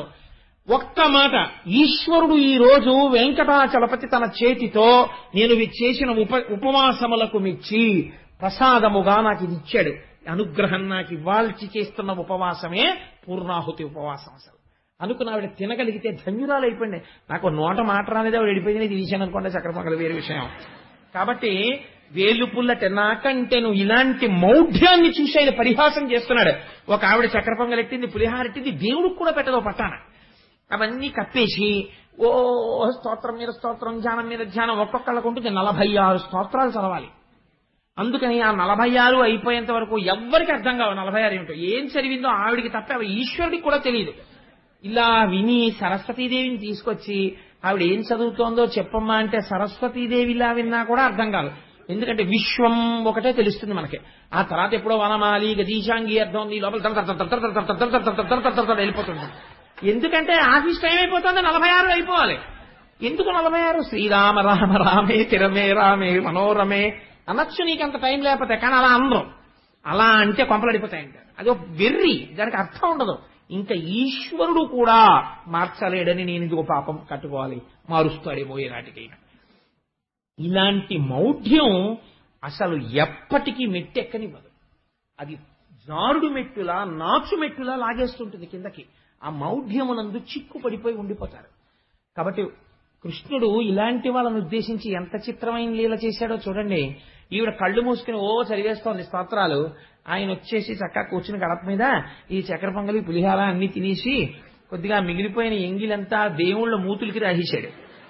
రాసేస్తే ఈవిడ నైవేద్యం పెట్టుకుందామని లేచింది. లేచి గంట తీసి ఓం భూర్భువస్వః ఇంకే భూర్భువస్వః కూర్చుని ఉన్నాడు చక్కగా ఎంగిలి మూతితోటి చూస్తున్నాడు. ఇలా చక్కెర పొంగల్ చూసింది, ఆయన వంక చూసింది. అన్నన్నా ఎంత పని చేశావు, దేవుడికి మళ్ళీ ఆగిపోయింది, దేవుళ్ళ మూతులుకుంది చక్కెర పొంగల్ మెతుకులు. ఆవిడికి దేవుడు తిన్నా ఆయన మూతికి ఎంగిలి. అందుకని నువ్వేనా పూసేశావు అంది. ఆయన అన్నాడు, వేలుపుల్లట నాకంటే నువ్వు వేలుపు మరి ఎవ్వడనచు వికవికనగిమా, వేలుపుల గోడపైనో హేలావతి నీత నూజుడు ఎంగిలి చేసెన్. ఎంత నిజంగా ఎంత గొప్ప మాట అండి. నా ఎందు చాలా ప్రీతి కలిగిన వాళ్ళు వాళ్ళ ఇంటి గోడకి తీసుకెళ్లి అంటించేసుకున్నారు అనుకోండి, నన్ను నాకు ఎంత బాధగా ఉంటుంది. కొందరు ఇళ్లలో భగవంతుని ఎందు భక్తి ఎక్కువైపోతే గోడకి రాళ్ల కింద అంటించేస్తారు. అంతేకాని అయ్యో సింహాసనం దాంట్లో మూర్తి పెట్టి మనం పూజ చేద్దామని ఉండదు. గోడలకి పెంకులు కింద ఉంటారు ఈశ్వరుడు, గోడకు కట్టిన పిడకల్లాగా. ఇప్పుడు ఇంకో చోట ఏదో నువ్వు దర్శనానికి పెట్టుకుంటే వేరు, పూజా మందిరంలోనాది. Is it the way in which you are expected to worship the god? How silly it is. ఒక చిన్న సింహాసనం పెట్టి అందులో నువ్వు ఒక 2 మూర్తుల్ని పెట్టి పూజ చేయాలి.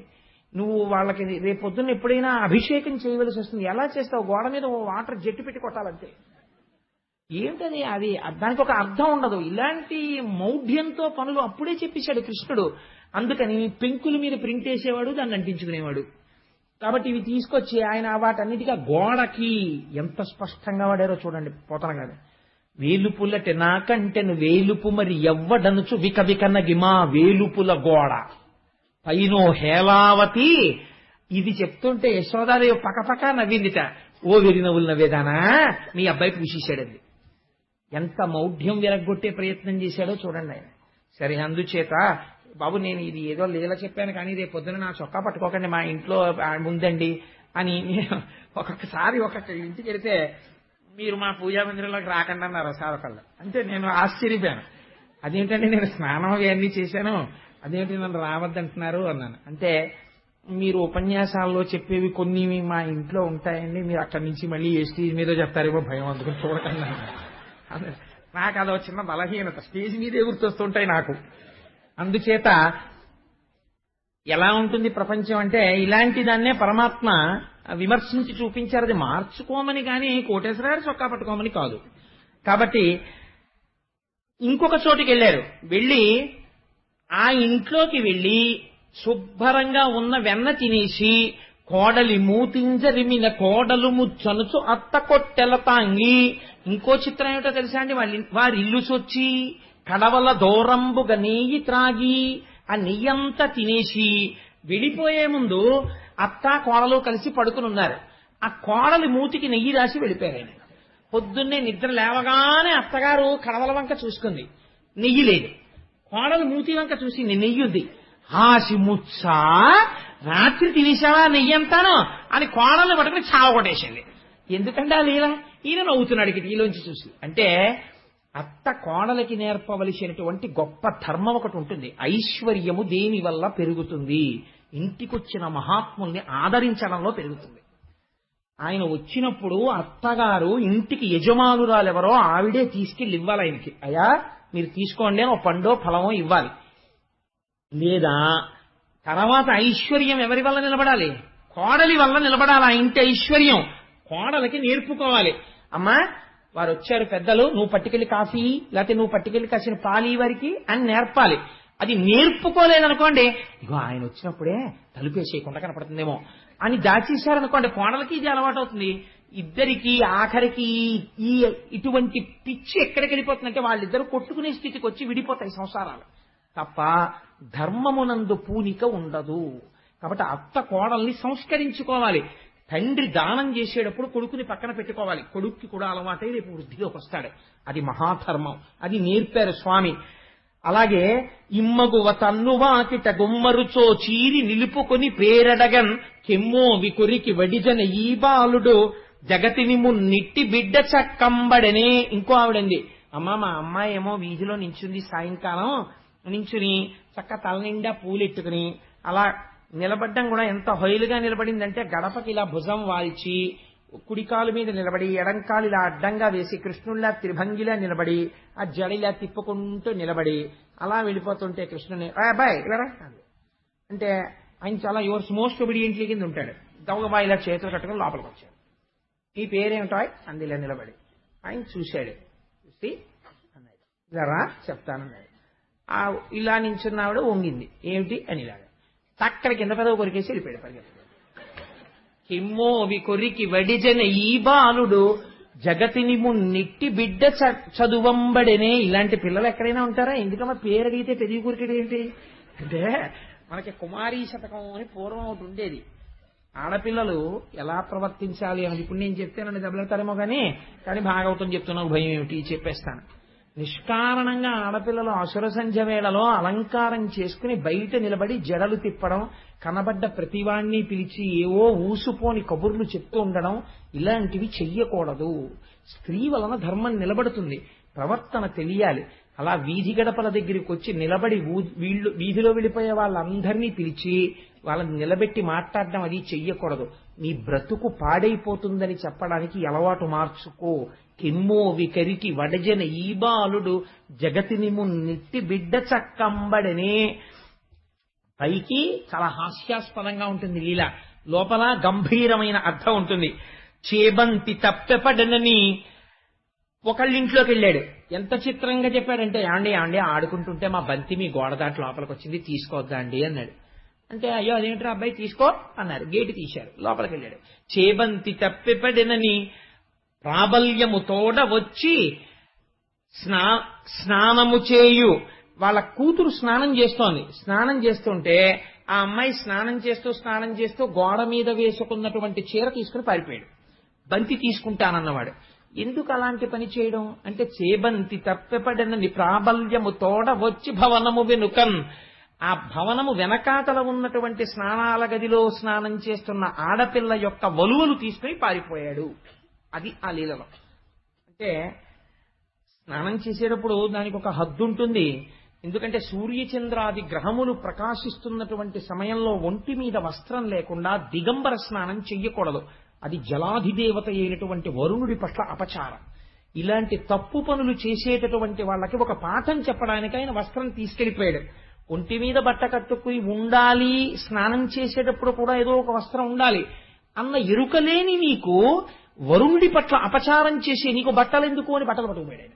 అది ఆ లీలలో ఉన్నటువంటి అంతరార్థం. దానివల్ల మనం ఒక ప్రయోజనాన్ని తెలుసుకోవాలి, ఒక మర్యాద తెలుసుకోవాలి. కొడుకులు లేరని ఒకసతి వగవగ తన్ను మగనిగా గైకొని కొడుకులు కలిగెదరనిపై పడినాడిది వినుము శిశువు పనులే తల్లి. వెళ్ళిన కొద్దీ కొంచెం కఠినంగా ఉంటాయి, మీరు విశాల హృదయంతో వినండి. ఎందుచేత అంటే ఆ లీలలు చాలా గొప్ప లీలలు, విని తీరవలసినటువంటి లీలలు. ఏదో ఆడవాళ్ళందరూ మధ్యాహ్నం భర్తలందరూ వెళ్ళిపోయారు, అందరూ కూర్చుని మాట్లాడుకుంటున్నారు. పాపం అందులో ఒక కోడలు బయటికి వచ్చింది. వస్తే అయ్యో పాపం పెళ్ళైపోయి 3 ఏళ్ళో 4 ఏళ్ళో అయిపోయింది, కడుపున కాయలేదమ్మా ఈ పిల్లకి అని మాట్లాడుకుంటున్నారు. మాట్లాడుకుంటుంటే బయటకు వచ్చినటువంటి కోడలు కళ్ళమ్మట నీళ్లు పెట్టుకుని లోపలికి వెళ్లి కూర్చుంది. కృష్ణ పరమాత్మ చూశారు. గబగబా లోపలికి వెళ్లి ఆవిడ దగ్గరికి వెళ్లి నిలబడి, ఆ కొడుకులు లేరని ఏడుస్తున్నావా, మీ ఆయన్ని నమ్ముకుంటే కొడుకులేం పుడతారు, నన్ను మీ ఆయన్ని చేసుకో పిల్లలు పుడతారు అన్నారు. వినడానికి చాలా కాఠిన్యంతో ఉంటుంది ఈ మాట, కానీ అసలు అంతరార్థం ఏమిటో తెలుసా అండి? సంతాన రహితముగా ఉండిపోవడానికి ఏదో ఒక భయంకరమైనటువంటి పాపము ఉంటే ఈశ్వరుడు సంతానమును ఇయ్యడు. పితృదేవతానుగ్రహం పోతుంది, దేవతల ఆగ్రహంతో వంశం వర్ధిల్లదు, ఆగిపోతుంది, పిల్లలు పుట్టరు. ఇప్పుడు ఈ పాపాన్ని ఎవ్వరు తీయరు. ఎవరు తీస్తారంటే దయాళువు కనుక ఆ స్వామి కాళ్ళు గట్టిగా పట్టుకుంటే ఆయనే ఈ పాపం తీసి మళ్ళీ తల్లిని చేస్తాడు, తండ్రిని చేస్తాడు. అందుకే అన్నమాచార్యులు వారు పుట్టుగొడ్రాళ్లకు బిడ్డలిచే గోవిందుడే వేడుకొందామా, వెంకటపతి వెంకటేశ్వరుని వేడుకొందామా అంటారు. అందుకని అసలు నిజంగా సంతానం కలగకూడదని జాతకంలో ఉన్నా కూడా సంతానం ఈయగలిగినటువంటి ప్రభువు నన్ను భర్తని చేసుకో అంటే అర్థం ఏంటో తెలుసా అండి? పతిం విశ్వస్యాత్మేశ్వరగం శాశ్వతగం శివమచ్యుతం. ఈశ్వరుడున్నాడని నువ్వు నమ్ము. భర్త భార్య పిల్లలు కలగలేదని బెంగ పెట్టుకోకు, నన్ను లోపల నమ్మమ్మా, నీకు కొడుకు పుడతాడు, బెంగ పెట్టుకోకు అని ఆయన ఇచ్చిన అభయం లోకానికది. కాబట్టి వ్రాలగ వచ్చిన ఈ సతి చూలాలం తొలగమనిన చూలగుటకు ఏది మూలము చెప్పమన ఈ బాలుడు జగతిని మున్నిట్టి బిడ్డ చదువంబడిని. ఒక ఆవిడ అడిగింది, ఆవిడేదో 2 గర్భిణి, 9 నెలల గర్భిణి. ఆవిడ ఎవరు అడ్డొచ్చినా ఓ మీరు పడకండి అంటుంది. సహజం కదా. అలా ఉంటే కృష్ణుడు ఎక్కడి నుంచో పరిగెత్తుకుంటూ వచ్చేస్తున్నాడు. అందులో ఆయనకి ఎదురుకుండా ఇలా వేణు ఓడి పెట్టుకుని వచ్చేస్తున్నాడు. వచ్చేస్తుంటే ఆవిడ మీరు పడుకోండి అంటే టక్కన ఆగి ఎందుకు పడకూడదు అన్నాడు. ఇదో ఆయన ఏమో అడిగితే మళ్ళీ ప్రశ్నేస్తాడు, ఎందుకు పడకూడదు అన్నాడు. ఎందుకు పడకూడదు ఏమిట్రా, నేను నీళ్లు వస్తున్నాను నిండి చూలాలని అంది ఆవిడ. నువ్వు చూలాలి ఎలా అయ్యావు అన్నాడు. అందుకని వాళ్ళు ఆవిడ వచ్చి ఇదే చెప్పింది. వ్రాలగా వచ్చిన ఈసతి చూలాలం తొలగమనిన చూలగుటకు ఏది మూలము చెప్పమని ఈ బాలుడు జగతిని మున్నిట్టి బిడ్డ చదువంబడనే. ఇలా ఎవరైనా పిల్లలు అడిగారా? ఏమిటమ్మా పిల్లాడు అడగడం అని అడిగారు. అడిగితే ఇందులో రహస్యం ఏమిటో తెలుసా అండి? నేను చూలాలినయ్యాను, నేను గర్భవతినయ్యానని అహంకరించకు. అందుకే గర్భిణిగా ఉంటే భాగవతం వినండి, సుబ్రహ్మణ్యేశ్వరుడి ఉత్పత్తి వినండి అంటారు. అది ఈశ్వరానుగ్రహము. కేవలము సృష్టి ఆనందహేతు అయితే ఆ తరువాత లోపల ఒక బుడగ నీరేడు గింజలా అయితే, మీకు కపిల గీతలో చెప్పాను కదా గర్భోత్పత్తి, లోపల తలని చేసి పుర్రె చేసి వెంట్రుకలు పెట్టి రోమకూపాలు పెట్టి చర్మం పెట్టి రక్తం పెట్టి జీవుణ్ణి పంపి ఇవన్నీ ఎవరు చేస్తున్నారు? ఈశ్వరుడు చేస్తున్నాడు. నన్ను తొలగమంటాయేమిటమ్మా? నేనే తొలగిపోతే నీకు గర్భం ఎక్కడుంది? మీద పడకంటా ఏమిటి? నేను నీ గర్భంలోకి ప్రవేశించాను కాబట్టే నువ్వు తల్లివి కాబోతున్నావు. కాబట్టి గర్భిణి అయిన స్త్రీ తండ్రి కాబోతున్నవాడు ఇది ఈశ్వరానుగ్రహమని నమస్కరించవలెను, వంశం పెరుగుతోందంటే అని స్వామి ఒక చక్కటి మాట మనకి నేర్పారు. కాబట్టి మగువా నీ కొమరుడు మా మగవారటు పోవ చూచి మంతనమునకున్ తగజీర పొందునడిగెను పడతీ ఈ చిన్ని కుర్రడల్పుడె చెప్పుమా. ఒక ఆవిడొచ్చింది, ఇంతకు ముందు అసలు కనీవిని ఎరగమమ్మా, నందవ్రజంలో మగవాళ్ళందరూ ఆవుల్ని దూడల్ని తోలుకెడిపోయారు, ఆడవాళ్ళందరం అక్కడ కూర్చుని మాట్లాడుకుంటున్నాం, మీ పిల్లాడు ఎక్కడి నుంచి వచ్చాడు అన్నాడు. ఏమిటన్నాము? ఏదో మంచినీళ్ళు ఏదో కావాలని దామనిద్రం ఆడుకుందాం అన్నాడు. ఇలా ఎవరైనా అంటారా అమ్మా అన్నారు. అంటే ఇందులో ఒక అందమైనటువంటి లీల ఉన్నది. ఏమిటంటే సూర్యుడు ప్రకాశిస్తూ ఉండగా పగటిపూట రాత్రి జరిగినటువంటి విశేషాల్ని, దాంపత్య సంబంధమైన విషయాల్ని బహిరంగ చర్చలు చేయకూడదు. సూర్యప్రకాశం ఉన్నంతసేపు ఈశ్వరానుగ్రహాన్ని అనుసంధానం చేయాలి. కాబట్టి అదే పనిగా అటువంటి మాటలు చర్చించుకోవడం, ఇట్లాంటి విషయాలు మాట్లాడుకునే అలవాటున్న వాళ్ళ దగ్గరికి వెళ్ళి పరమాత్మ మీది వ్యభిచార బుద్ధి, ఎందుకని అది దాంపత్యమునందు అది ఒక భాగమని అర్థం చేసుకోకుండా 24 గంటలు అదే రంజితో మాట్లాడుకునేటటువంటి మీరు పశుతుల్యులు అని చెప్పడానికి, మీకు అదే క్రీడ, మీ జీవితానికి ఇంకొకటి లేదని ఒక బుద్ధి చెప్పాడు. ఇంకంతకన్నా నేను దాని గురించి వ్యాఖ్యానం చెయ్యను.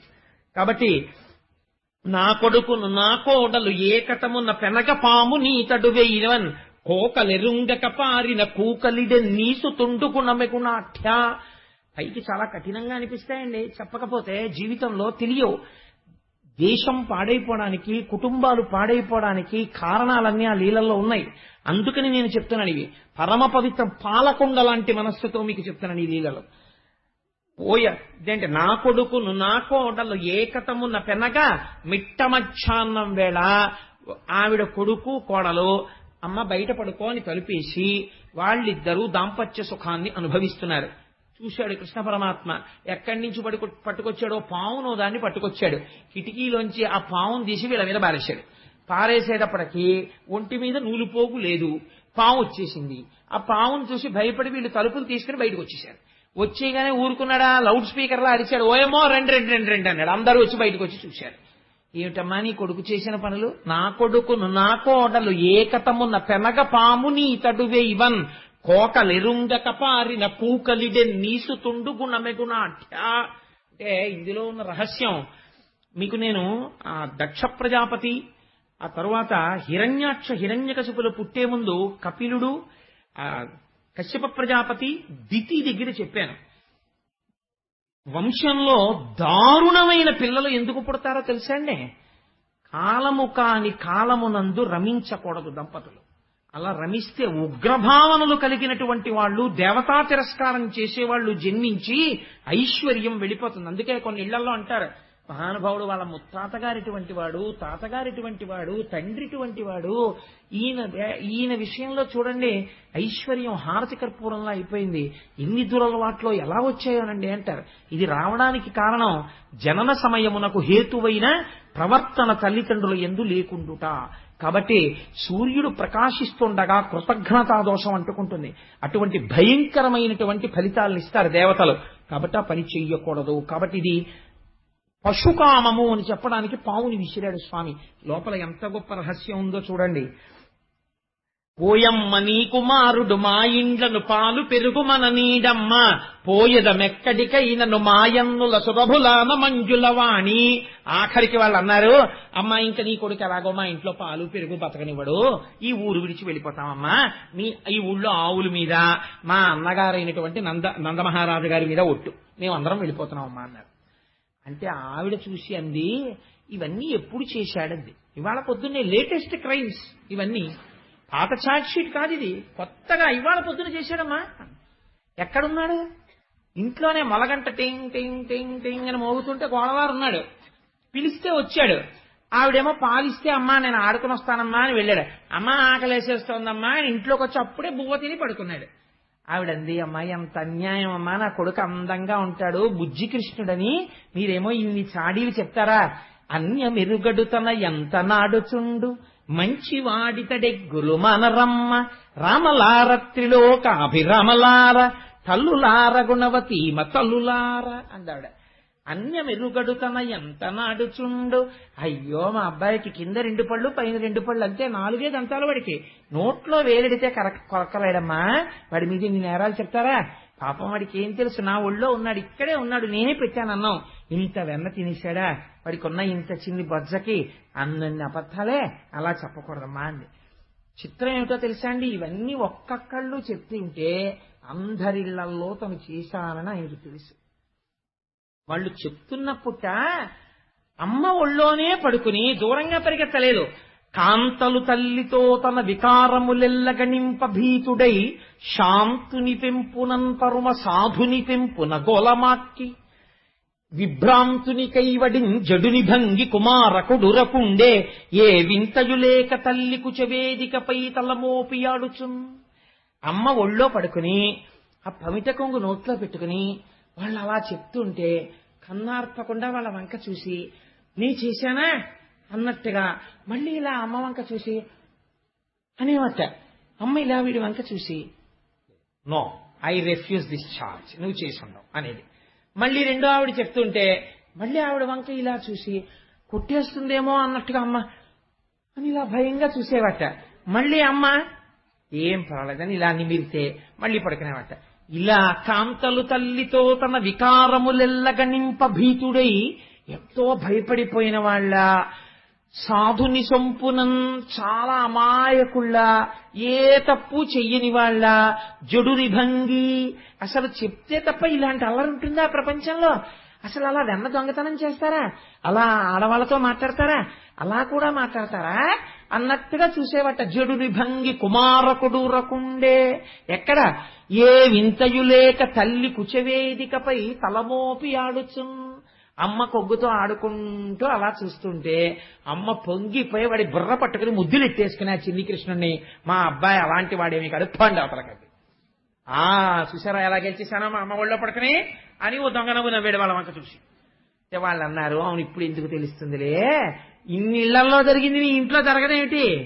జరుగుతుంది. అప్పుడు మేమందరం స్టేడియంలో కూర్చుంటాం, నీ ఇంట్లో జరిగినప్పుడు నువ్వేం చేస్తావో మేము చూస్తాం. అదేమిటో రేపు చూద్దురు గాని దాన్ని ఉలూకల బంధనం అంటారు. మహాశివరాత్రికి కృష్ణుడికి తేడా లేదన్నప్పుడు నేను భాగవతాన్ని పక్కనెందుకు పెట్టాలి? జ్యోతిర్లింగం గురించి చెప్పి రేపు ఉలూకల బంధనం చెప్తాను. ఉలూకల బంధనానికి ఉన్న గొప్పతనం ఏమిటో తెలుసా అండి? జీవితాల్లో సంయసించేసిన వాళ్ళు కూడా ఉలూకల బంధన వృత్తాంతాన్ని చెప్పించుకుంటారు, ఉలూకల బంధనాన్ని పారాయణ చేస్తారు. ఉలూకల బంధన వృత్తాంతం జీవితంలో ఒక్కసారి వింటే కొన్ని కోట్ల జన్మలలో చేసిన కర్మపాశములను తెంచుతాడు ఈశ్వరుడు. అద్భుతమైన లీల. రేపు ఈ నేరాలు చెప్పిన వాళ్ళందరూ స్టేడియంలో ఉంటారు, యశోద కృష్ణుణ్ణి పట్టుకోవాలి. ఏమి లీలో రేపు ఆ ఉలూకల బంధనం చెప్పుకుని మనం అందరం పరవశించిపోదాం. ఇవాళ స్వామిని సంతోషంగా ఒక్కసారి అందరం 11 మాటలు పిలిచి బయలుదేరదాం. దురిత నివారణ గోవింద, వజ్రమకుటధర గోవింద, పక్షివాహన గోవింద, పాప వినాశక గోవింద, పాహి మురారే గోవింద. ఇవాళ లక్ష్మీదేవి అంటుంది, మీ లీలలే స్వామి ఎలా చెప్పుకుంటున్నారో చూడండి అని.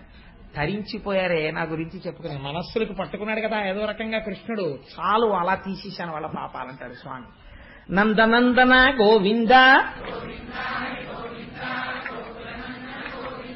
నవనీత చోర గోవింద, శిష్ట పరిపాలక గోవింద, భాగవత ప్రియ గోవింద భక్తవత్సల గోవింద పాండవ ప్రియ గోవింద కస్తూరి తిలక గోవింద గోకులనందన గోవింద బిల్వపత్రార్చిత గోవింద గోవింద హరి గోవింద గోకులనందన గోవింద శ్రీ శ్రీనివాస శ్రీ గోవింద గోవింద హరి గోవింద గోకులనందన గోవింద శ్రీ వెంకటేశ గోవింద గోవింద హరి గోవింద గోకులనందన గోవింద. రేపు మనం నందవ్రజంలో మహాశివరాత్రి చేసుకుందాం. రేపు మన అందరం గోపకాంతలు గోపాల బాలురు. ఎందుకని మనకి మొదటి పూజ గోపూజ. మనందరం రేపు గొల్లపిల్లలైపోయి మన ముందు ఎక్కడో గోపాలకృష్ణుడి నిలబడి చేయిస్తాడన్ని. చక్కగా ముందు కృష్ణుడు చేయిస్తుండగా మనందరం గొల్లవారం అయిపోయి నేను పెద్ద గొల్ల చక్కగా అందరం కలిసి హాయిగా గోపూజతో మొదలెట్టి ఎంత అమాయకంగా గొల్లలుంటారో అంత ఆనందంగా శివరాత్రి చేసుకుని పొంగిపోదాన్ని రేపటి రోజున. సర్వం శ్రీ ఉమామహేశ్వర పరబ్రహ్మార్పణమస్తు. స్వస్తి.